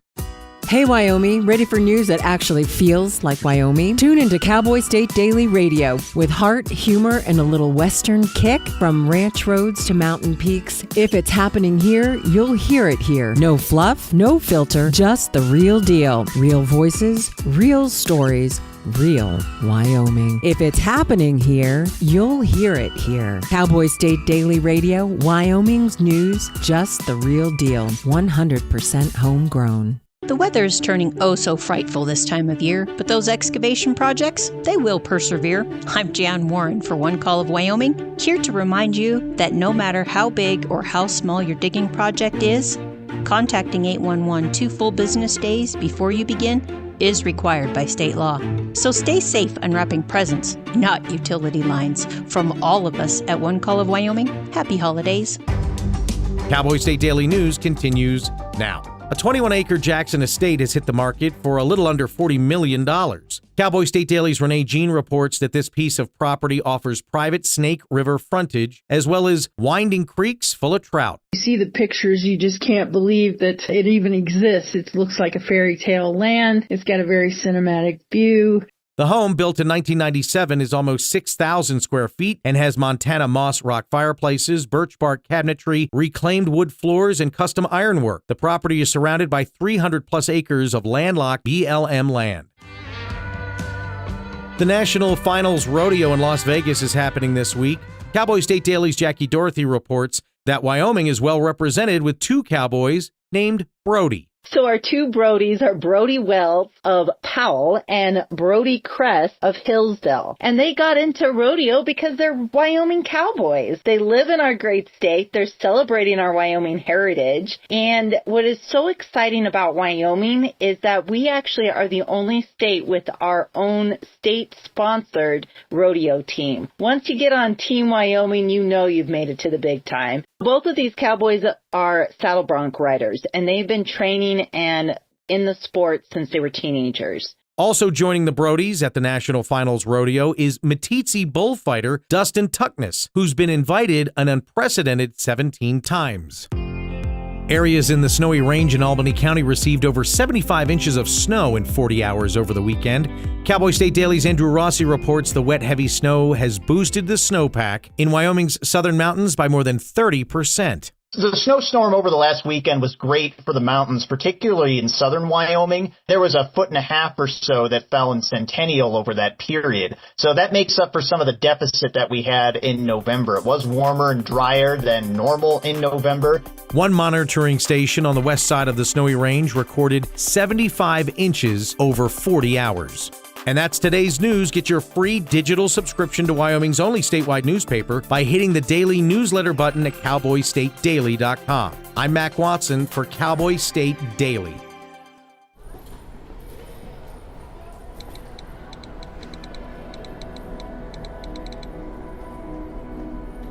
Some people judge a book by its cover, and if you're not what people are looking for, you're kind of like a reject.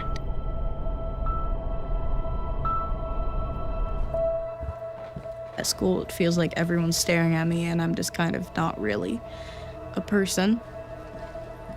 Sometimes I can't believe that you could be proud of me if I'm not proud of myself.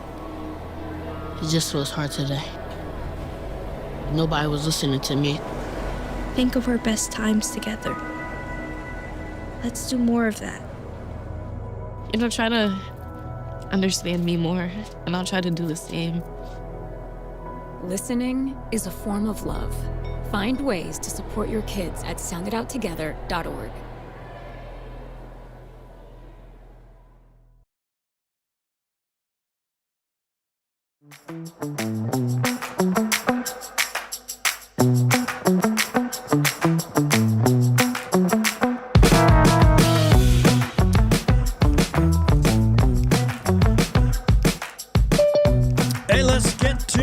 Final hour of the Cowboy State Daily Show with Jake this Tuesday. And we're going to be joined by Renee Jean, who gets in the room and talk about some of Renee's stories. Renee, how's your Tuesday going? Going. You been out there ice fishing a little bit? No. No. Me neither. There's no ice to ice fish on. What are you talking about? That's what I hear. Yeah, careful. Don't drive your 72 Chevy out on the ice today. It's probably not going to hold up. All right. What about, have you encountered any drunken raccoons yet today? No. Okay, we're 0 for 2 with Renee, but your story about this fancy Riverfront Jackson Hole Lodge listing. I know where this is. Oh, you do? Yes, because down on the other end of this road, if you drive it all the way as far as you can south, you get to Harrison Ford's place. So I don't want to disclose where Harrison... I used to have some horses around this, but it is it's a high market kind of place.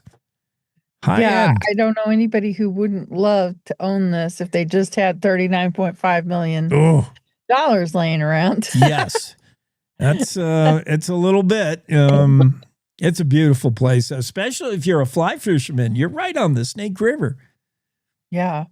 Yeah, you just walk right out the door and it's a few minutes walk, but The Snake River's right there. You can wade in and cast.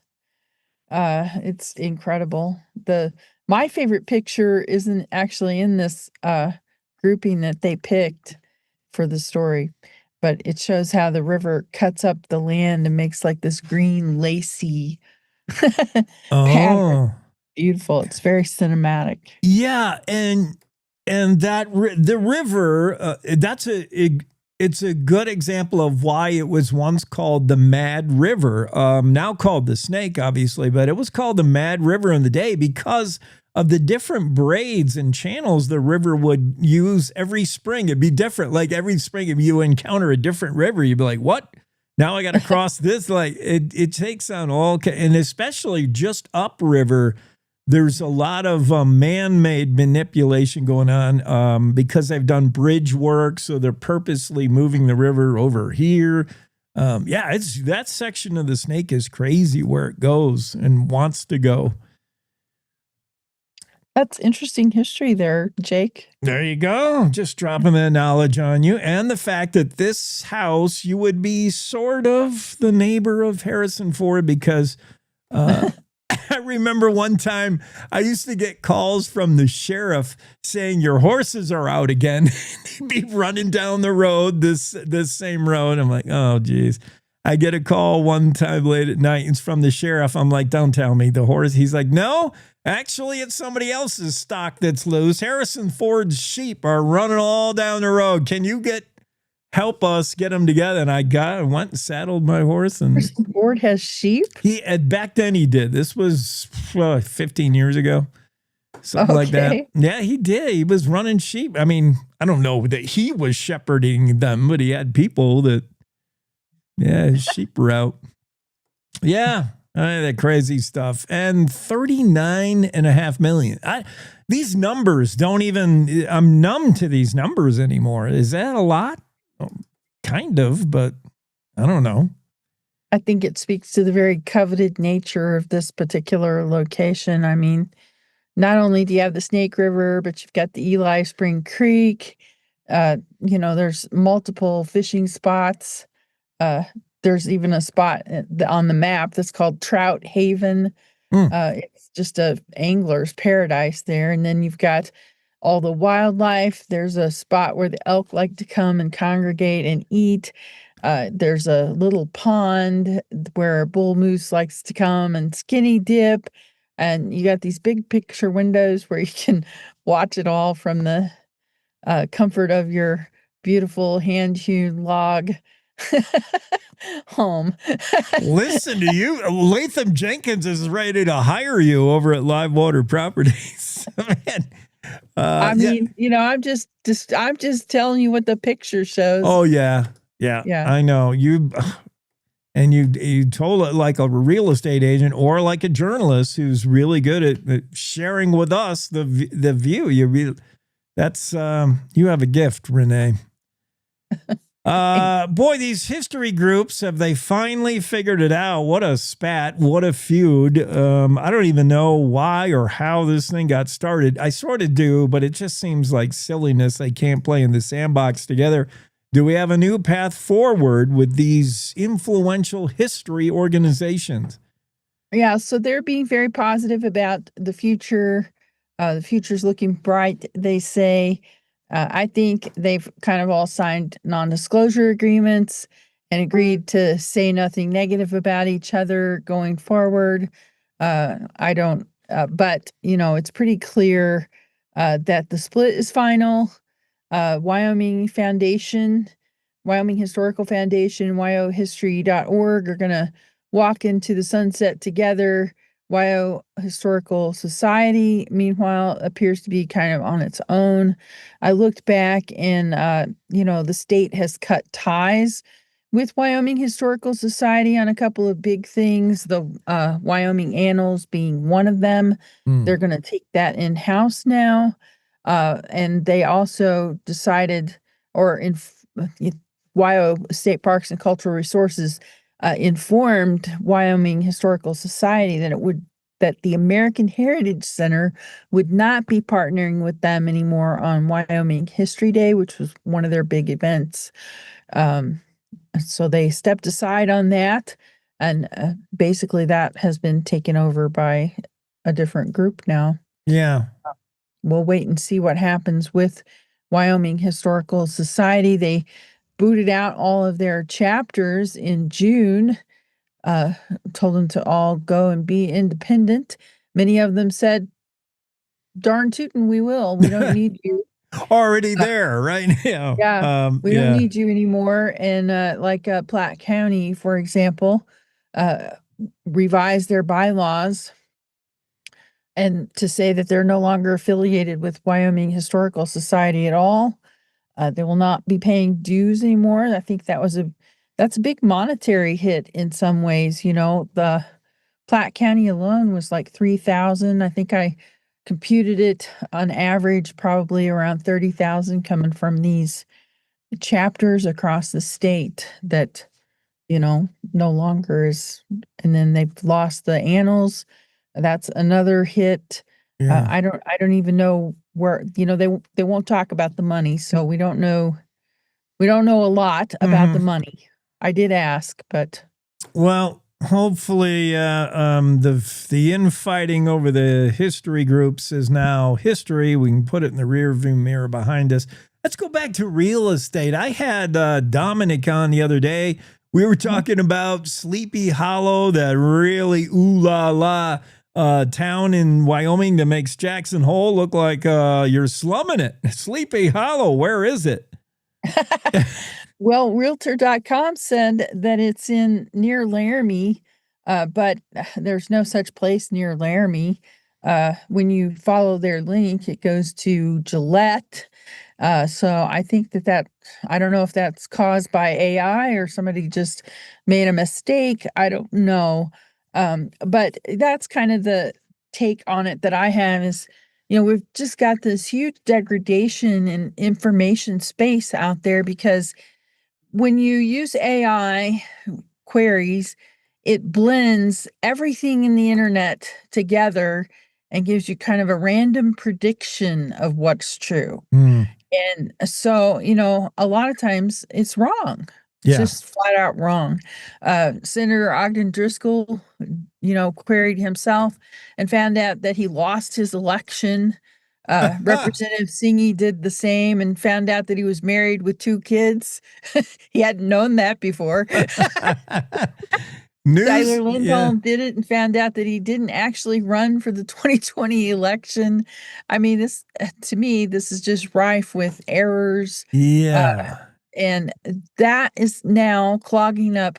We already had a lot of misinformation floating around out there, and AI is just going to ramp that up tenfold, I think. That's a good point, Renee. That would not have been my takeaway or my angle on this story, or I guess my takeaway. Because I've seen what I would call communities. Some of them are subdivisions, like Rafter J, which is, you know, part of Jackson Hole. But I'll often see it as a standalone and an example of how expensive homes are, what is your income level in this community. And I am from Jackson. I know that it's not a community. It's simply the only thing holding it together is an HOA. But it is a census designated place. So if you're mining your data from the census, you could be tricked into thinking this is a town in Wyoming. And if you're a computer, you won't know the distinction. If this is AI slop, you won't know. It needs to be vetted by an actual human being that says, that's just a subdivision. But I mean, this has been going on as far as the census designated places being held up as some kind of town in Wyoming. This has been going on for a while. I saw one little, you know, when I first got here before AI was such a big, huge thing, saying that Wilson's the most expensive ski town in America. Wilson's not a town. Wilson's a census designated place. Hoback is the most expensive town in America. Well, Hoback's not a town. It's a census designated place. Sleepy Hollow is a census designated place near Gillette. It's not a town. Doesn't have a mayor. It does have a school, but it doesn't have a fire department. It's just a cluster of streets around the school. Yeah, I think, well, we got to come up with what is the definition for an actual town, a village, a burg, or official. And it's probably a church, a bar, or a post office. I mean, you got to have a post office to be a legit town, right? Well, a town is an incorporated place. So, these places are not incorporated. Yeah. They're not towns. They're just part of the town in which they reside, or sometimes the census designated places are actually within towns, and so it's like you're highlighting a neighborhood. Right. Essentially. Right. Which I did ask Dominic, isn't that somewhat promoted by real estate agents themselves, where it sounds fancier to say, do you want to buy into Sleepy Hollow? It's very exclusive, rather than say, you want to live in downtown Cheyenne, East Cheyenne. Yeah. It doesn't sound as good. And I'm like, it's you agents who do that too. Do you want to live on the outskirts of Gillette? In this case, it would be. Yeah. I mean, I'm sure it's a nice place, but I also kind of questioned their figures. They have the median list price here is $399,800, but they seem to be using the same data that Forbes used for the most part, and Forbes has the median as more like 200,000. So I kind of and when I look at the listings, most of the listings are in that $190,000 to $220,000 range. So I kind of question whether they got the right median price in there. Maybe that was just a typo or something. Maybe it's supposed to be $299. I don't know. Yeah, I don't know. One last topic on real estate. Renee Jean's story headlined, Wyoming's housing market starting to look a lot like California's. And that's probably not a good idea. Eric Protzer had some interesting things to say when he talked about the rigidity of the inelastic. I like that. He's right on that, I think. Yeah. He had calculated that for several areas across the West. And when you look at his map, Wyoming looked exactly like California in terms of inelasticity, meaning the market is no longer responding to demand. Demand is there and houses aren't getting built. What is going on with that? For 20 years, the markets have been responsive. Now suddenly they're not. What's going on with that? And his take on it is we've just got too many regulations that are clogging things up. It's making it too expensive to build the homes. Minimum lot sizes of 7,500. Cheyenne had rules on the books requiring a certain amount of stonework in the project. As well as minimum lot sizes and a whole host of other, things that you had to do to build a new home. These things were adding hundreds of thousands of dollars in cost to building a home. Taking those things away and letting the market determine it instead is now helping Cheyenne. They've had a little surge in housing permits. They've doubled their housing permits for the period. So I think that's kind of anecdotal, but clearly something happened there to switch that on and maybe down, playing some of these rules, getting overly restrictive on lot sizes, getting, kind of, I would call it hoity-toity about, how much stone is part of a house. Do you really have to have stone in order to have a nice house? I think you do. Right. Just some deregulation, some cutting of red tape. Yeah. All right, Renee, let's slip gears here only slightly. You may have money to buy into real estate because you're saving it, you Gen Zers, by not blowing it at the bar. We're all learning this next generation.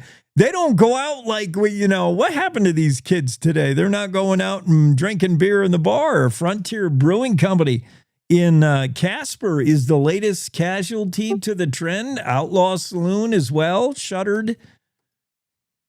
Yeah, Gen Z, that's our college age cohort. I don't know what you remember about your college days, but I bet alcohol was part of it. We kept bartenders in business. Yes, we did our Yeah. share.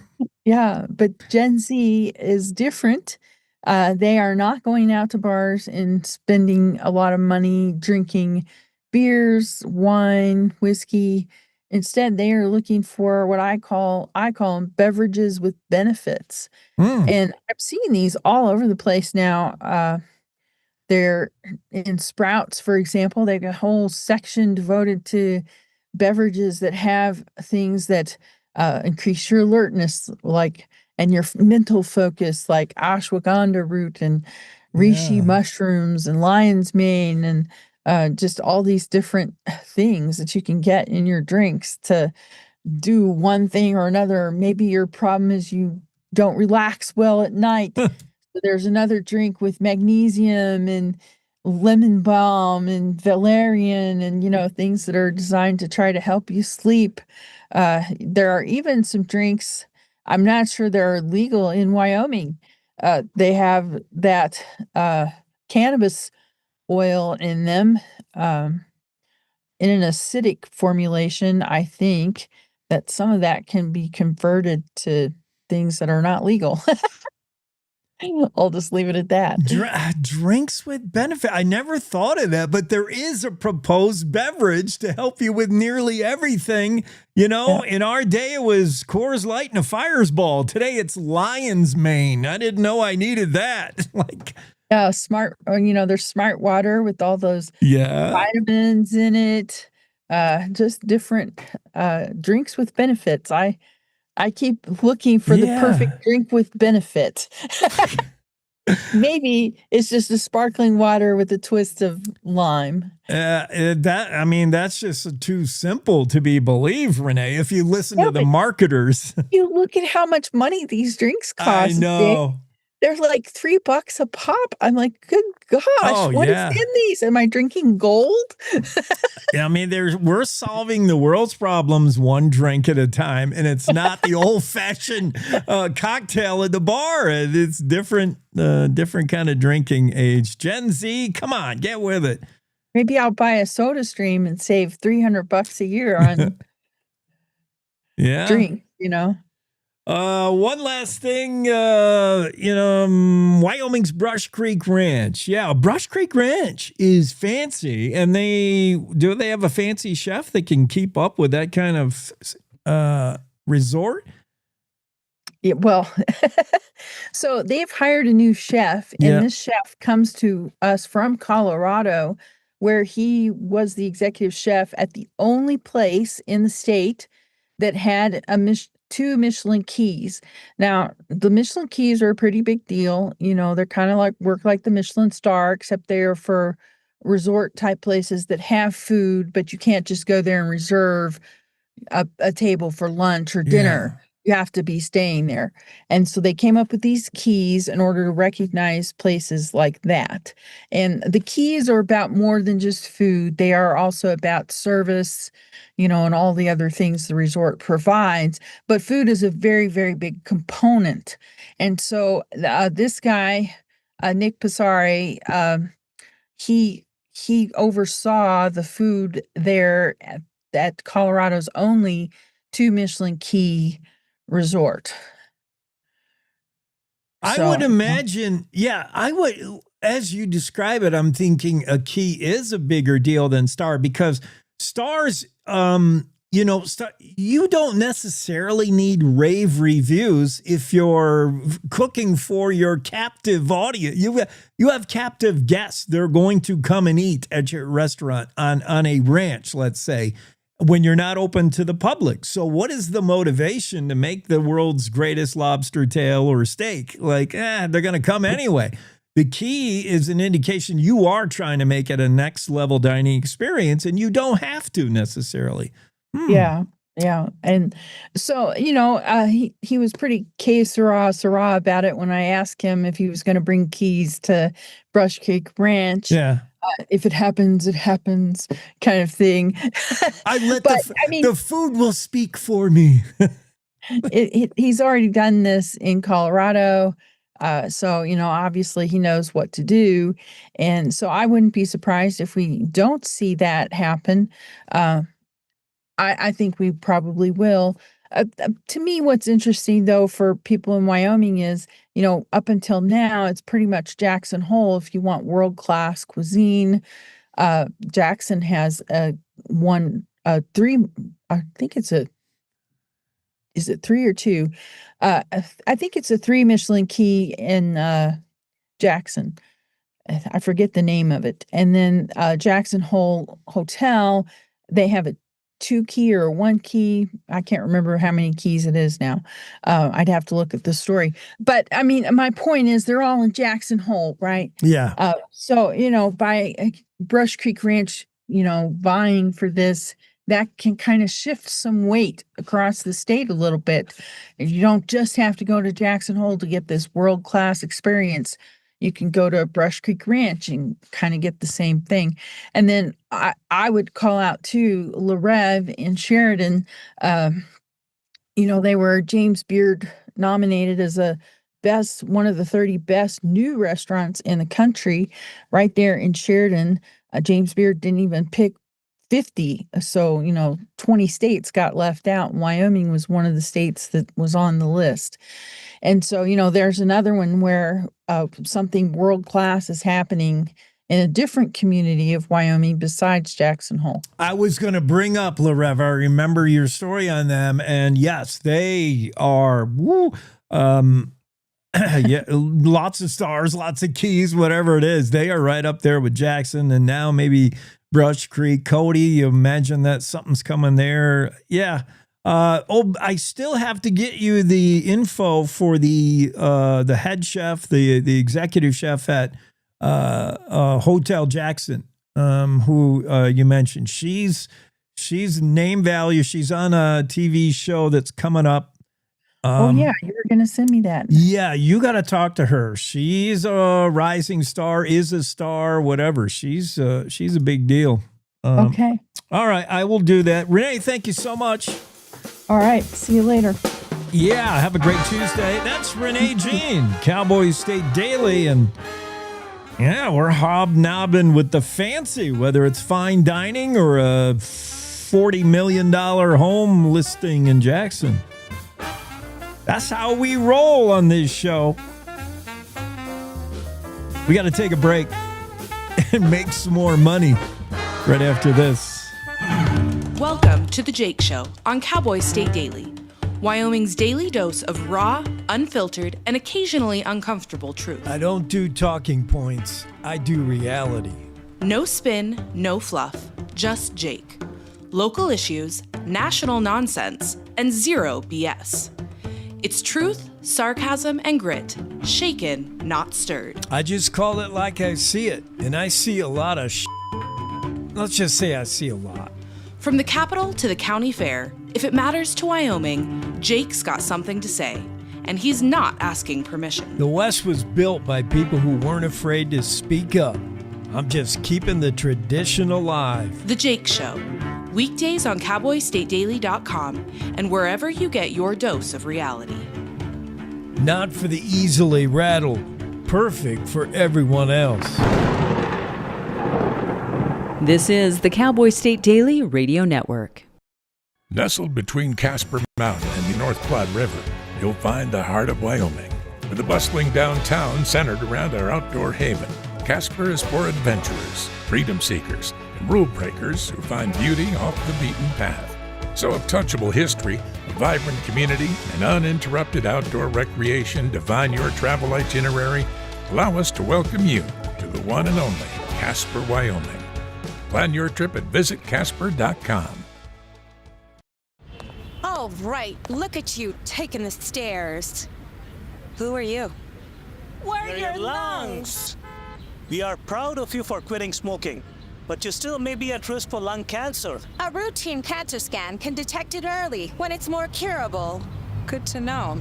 Well, I gotta go somewhere. So do we. Listen to your lungs. Get a routine screening that could save your life. Talk to your doctor and learn more at savedbythescan.org. I think I finally found Hey, how you doing? Hey, Mason. Hey, Mason. Got a new house. It's looking pretty cool so far. A place that I call home. I'm teaching Louise how to cook some lasagna. It only takes a spark to make a fire start.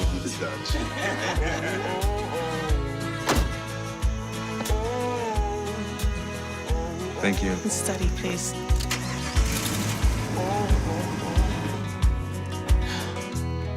I think I finally found a place to make my own.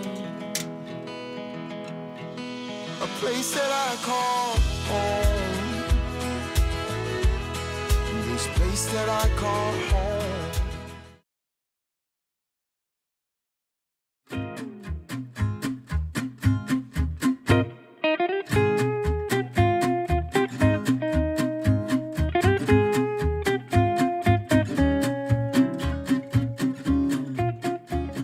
Earlier in the show, when I was talking to Mark Hines about his story concerning the 82-year-old Wyoming guy who still hunts with a rifle he bought back in 1968. Mark and I talked about stuff that works and why replace it with the latest gizmo. If it works, man. Cherish it. Don't fall into the hype that you got to buy the latest and best of it. That old Remington rifle still works for that hunter. Still able to harvest elk and deer with the same old rifle. Stuff that works. And I said, I think it's a Guy Clark song. And Mark said, yeah, it sounds like a Guy Clark song. It is a Guy Clark song. Stuff that works. 1995.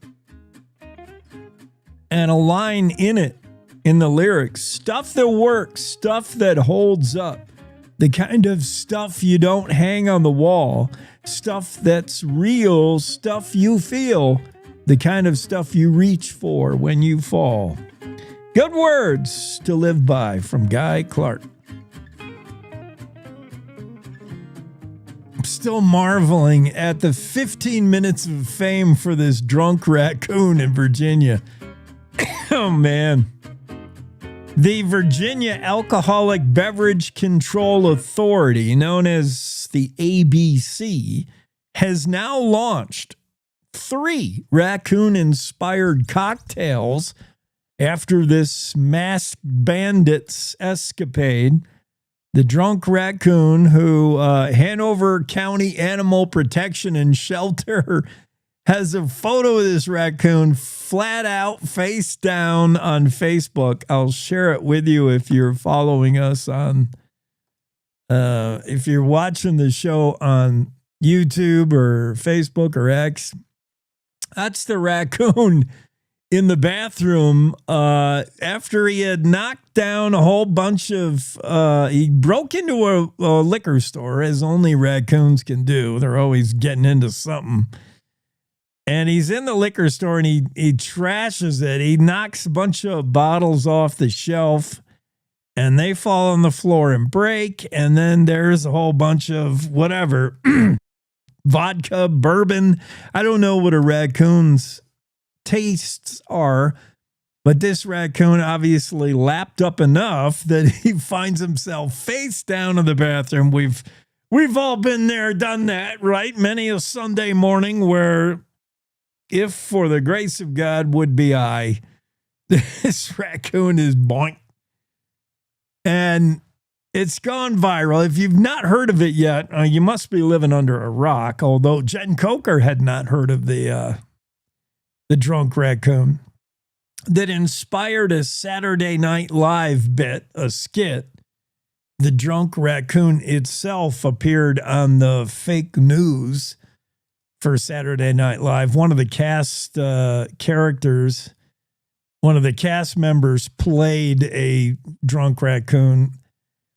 There's a t-shirt out. The marketing campaign is already well underway. Big t-shirt out. You can buy the t-shirt. Now, the latest news is ABC, Virginia ABC, the Alcoholic Beverage Control Authority, has launched 3 raccoon-inspired cocktails: the Rye Rascal Sour, the Trash Panda Old Fashioned. Raccoons are often nicknamed a trash panda for their ability or their like to get into your trash. And then they have the masked face, of course.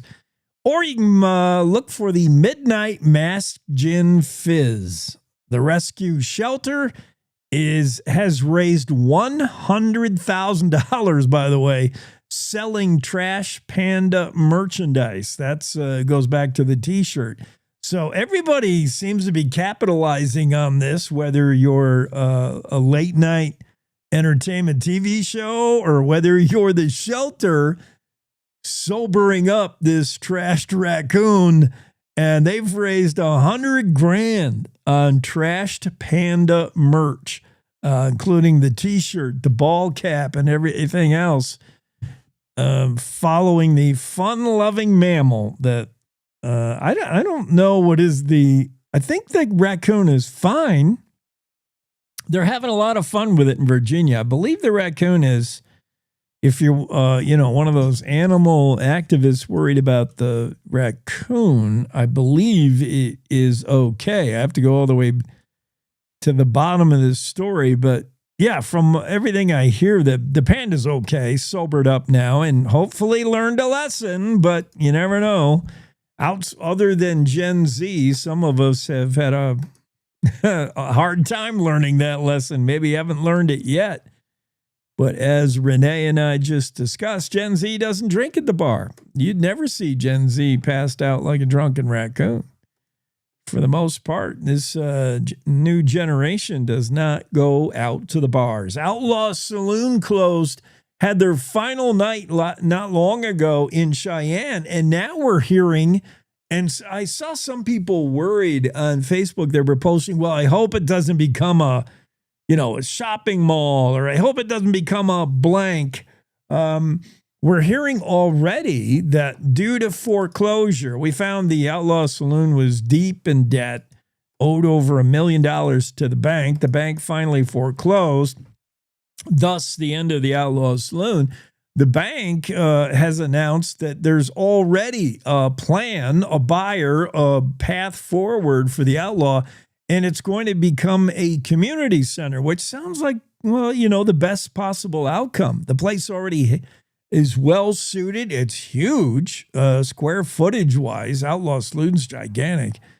I think it still has the bowling alley, but I'm not sure. One time it had like 3 bars, a big stage, bowling alley. So a community center sounds like a good idea. This is the place where Cheyenne could come together, not necessarily over drinks and cocktails, but just come together over anything entertainment or, yeah, I like that idea if that's what's next for the Outlaw Saloon. And then Renee Jean had the story, a little bit sad that Casper Brewery is going to close down or did close down. That's kind of surprising. That is or was a sort of famous brewery in Casper, Frontier Brewing Company and Tap Room, downtown Casper, one of the city's first craft breweries. Co-owner Sean Houck said national trends like people drinking less is a significant factor in their closing. Saturday, last weekend, last day of operation for Frontier Brewing in Casper. Maybe they just need to have raccoon night and just invite more thirsty raccoons. I don't know. I want to check in with Ray Hageman and the Wyoming Game and Fish Report. Let's do that.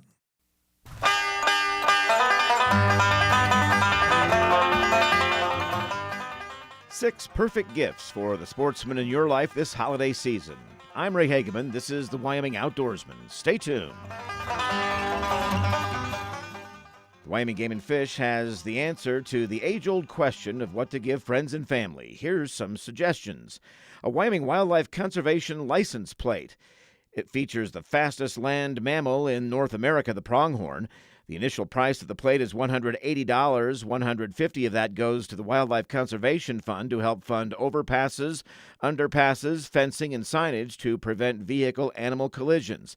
There's a $50 renewal fee each year, plus registration fees. A lifetime license or conservation stamp are available for residents who have lived in Wyoming for at least 10 years. A resident lifetime small game bird license is $311. The resident lifetime fishing license, also $311. If you've lived in Wyoming less than 10 years, it's $185.50. A Wyoming Wildlife 2026 calendar features photos captured in the Cowboy State by talented photographers that entered the calendar photo contest. Calendars are $15 and can be purchased from the Game & Fish online store or the Cheyenne headquarters office. Wyoming Wildlife Magazine is published 12 times a year. It's filled with incredible photography and stories about wildlife. Subscriptions include the annual photo issue and calendar, which take the place of the February and November issues. An annual subscription is $17.95. You can subscribe by phone at 800-710-8345 or go online to the Game & Fish website. A Super Tag raffle ticket. Buy one or several in the name of a friend or loved one. A Super Tag or Super Tag trifecta winner gives a hunter the opportunity to buy a guaranteed license for one or more of Wyoming's more popular big game and trophy game licenses. Tickets are available by species, with one winner selected in February for each of 10 species. Trifecta winners get to choose any 3. Super Tag applications are $10 each. Super Tag trifecta applications are $30 each. Entries are allowed until January 31st. And then the Game & Fish store. It's been stocked with a brand new selection of unique wildlife memorabilia, housewares, apparel, and books. Store products are also available on our online store by going to the Wyoming Game & Fish Department website. Wyoming Outdoorsman is a program produced by the Wyoming Game & Fish Department. Thanks for listening. I'm Ray Hageman.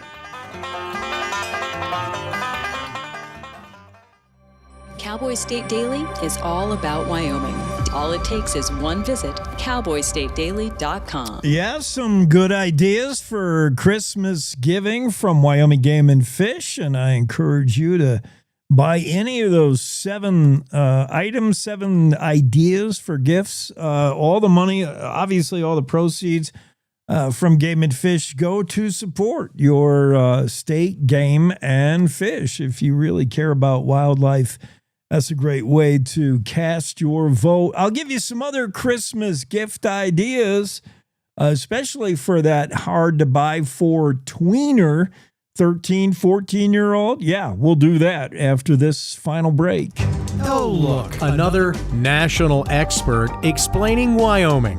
Bless their hearts. Look, don't rely on national experts. We do it all ourselves at Cowboy State Daily Radio. Real news for real Wyomingites who actually live here. We tell it like it is, with headlines that hit harder than a spring blizzard and commentary that cuts through all the bull.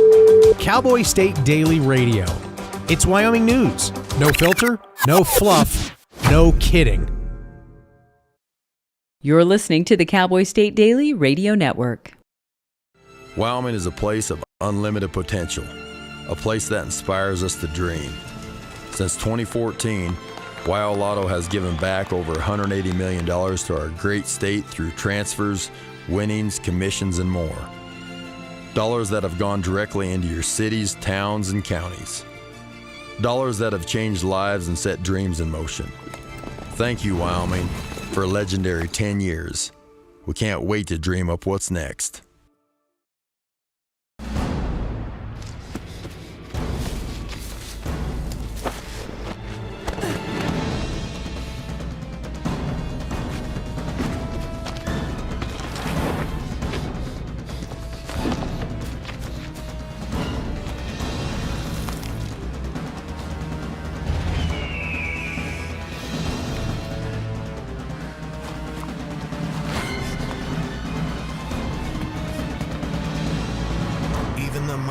Might not see it coming. It's prediabetes, and it captures 1 in 3 adults. You may not even know you have it. but you can escape. Take the 1-minute pre-diabetes risk test to know where you stand. With early diagnosis, you can change the outcome and prevent or delay type 2 diabetes. Be your own hero on smartphones everywhere at doihaveprediabetes.org. Whether it's our stories, the warmth of our laugh, or our family's secret sauce, we all bring something different to the table. So make some space. The power of connection is waiting right outside your comfort zone. Learn how you can help strengthen your community at belongingbeginswithus.org/teamup.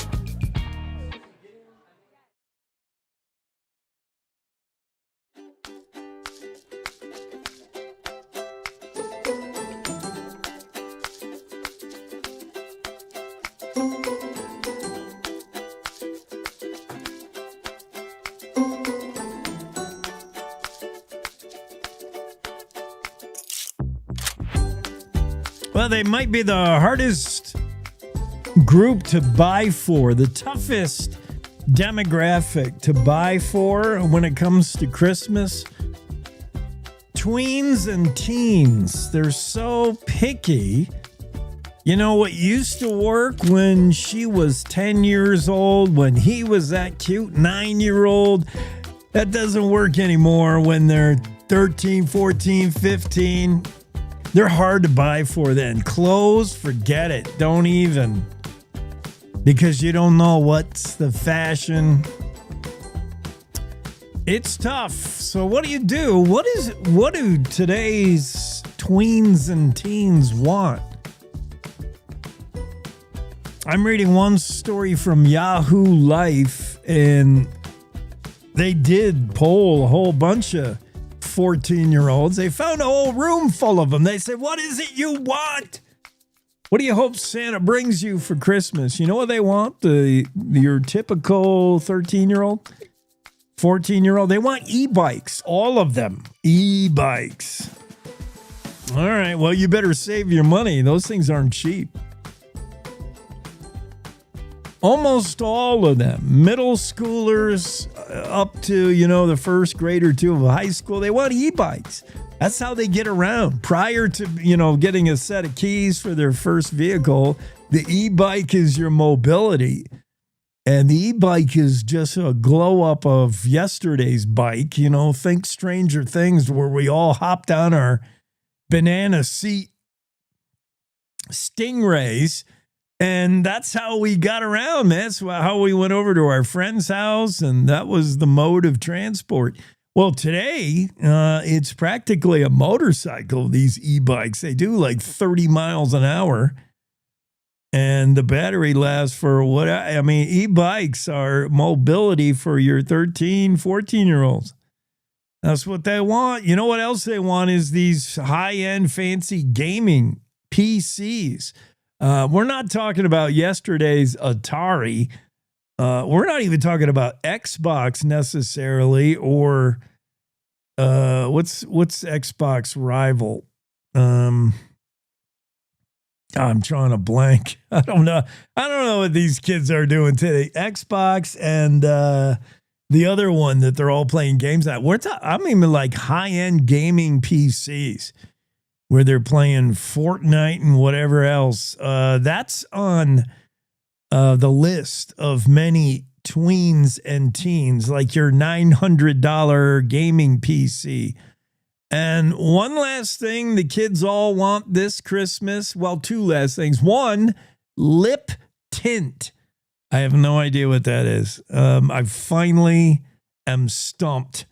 But because of all these influencers out there on Insta and TikTok and everything else, your kid wants lip tint. I'm assuming your daughter, but don't make that jump. Don't make that conclusion. It could be your son. They want lip tint. And you could never go wrong with the oversized hoodie, especially for your daughters. If you got a 12, 13, 14-year-old daughter, oversized hoodie, You can never go wrong. Of course, you got to know which one, what kind, what brand, etc. But do a little research and find out. Apple AirPods, that's also a biggie for teens and tweens this Christmas. But yeah, the oversized hoodie, that's in your budget, I would think. Just make sure you get the right kind. I am checking out that story. I said the Outlaw Saloon, already we're calling it former Outlaw Saloon. It was just the #1 saloon in Cheyenne, right? But they closed. They recently announced foreclosure. The bank, they owed the bank a ton of money. According to Wyoming News Now, we're hearing that the former Outlaw Saloon will become a community center. Town and Country Supermarket Liquors is stating that Maury and Bonnie Brown Foundation has acquired the land and will look at completing the foundation's flagship initiative, which is this foundation, again, the Maury and Bonnie Brown Foundation. They're hoping to create a new Maury and Bonnie Brown Southside Community Center in the former Outlaw. So that'll be good news. It'll really kind of anchor South Cheyenne, which is struggling. The south side of every town is always the shady neighborhood. South side needs something like this. And I think it'd be fantastic. It sounds like a really good idea. Also, when Kevin Meyer is on, we were kind of touching on Netflix. Their proposal to spend some 70, I think the number was 72 or 79 billion, some crazy number, that Netflix was proposing to buy out Warner Brothers Discovery. And Netflix proposal to buy them out is not a done deal. We now learn that Netflix isn't the only suitor for Warner Brothers. There's also in the race Paramount, and both Paramount and Netflix are jostling for control of the entertainment titan. This deal is expected to be so high profile and so big money that the Justice Department could weigh in on whether it's in violation of antitrust or whether, we're talking about a monopoly. So guess who's in charge of the Justice Department? That runs it all the way up the flagpole to President Trump. And we hear that the president has been involved in talks with David Ellison, who runs Paramount, and Ted Sarandos, who's Netflix co-CEO. Both have spoke with Trump to make their pitch. And Kevin says, boy, this sounds a lot like The Apprentice redo. And it totally does. I mean, President Trump hearing offers, and he'll tell one of the suitors you're fired, or he'll tell the other, the deal can go through. But the multi-billion-dollar deal that is upcoming, it looks like either Netflix or Paramount buying out Warner Brothers, will likely run through the Oval Office and will likely need the approval of President Trump himself. By the way, other news out of the White House, Trump just announced that he says his tariffs are working, especially that the beef tariff. He said his tariffs are working, yet he's also talking about a $12 billion bailout for American farmers. So it's good news for the farming industry. That's not a small amount of money, $12 billion bailout. The aid package was unveiled at the White House Monday of this week, yesterday, and during a roundtable with farming representatives. Very interesting. Top administrative officials have been talking about that bailout for months now, and it looks like we're finally seeing something concrete happening with it. A $12 billion bailout for American farmers. I think we can all agree that we need our American farmers. Finally, one last story, Claire McFarland's story, very interesting, on the duo charged with kidnapping that woman. Remember, Wyoming Highway Patrol made the high-profile bus. Good job, troopers. There was a bolo. Be on the alert, be on the lookout for these two men believed to have kidnapped a teenage girl on their way to Utah. They got pinched in Wyoming. Pedro Geron Perez, 33-year-old, and 22-year-old Alexia Solis Gomez were both pulled over and in possession of said teenage girl. One of them said, I was paid $1,500 to take her somewhere. It's believed the person who wanted her transported was a member of the cartel who says this teen was his girlfriend. I don't know if the two were dating, but that's why she was being given a ride against her will. And now we find out that both those men involved are wanted by ICE. ICE says neither one belongs in the country, and they're both continuing to remain in the Carbon County Detention Center. Claire McFarland finds out both those guys wanted by ICE. So good news, more good news for law enforcement. Good job, Wyoming law enforcement and highway patrol on that bus. ICE is coming to take these two away. And that'll wrap us up for a Tuesday. We'll see you again tomorrow, same time. Have a great day, y'all. It's Cowboy State Daily Show with Jake.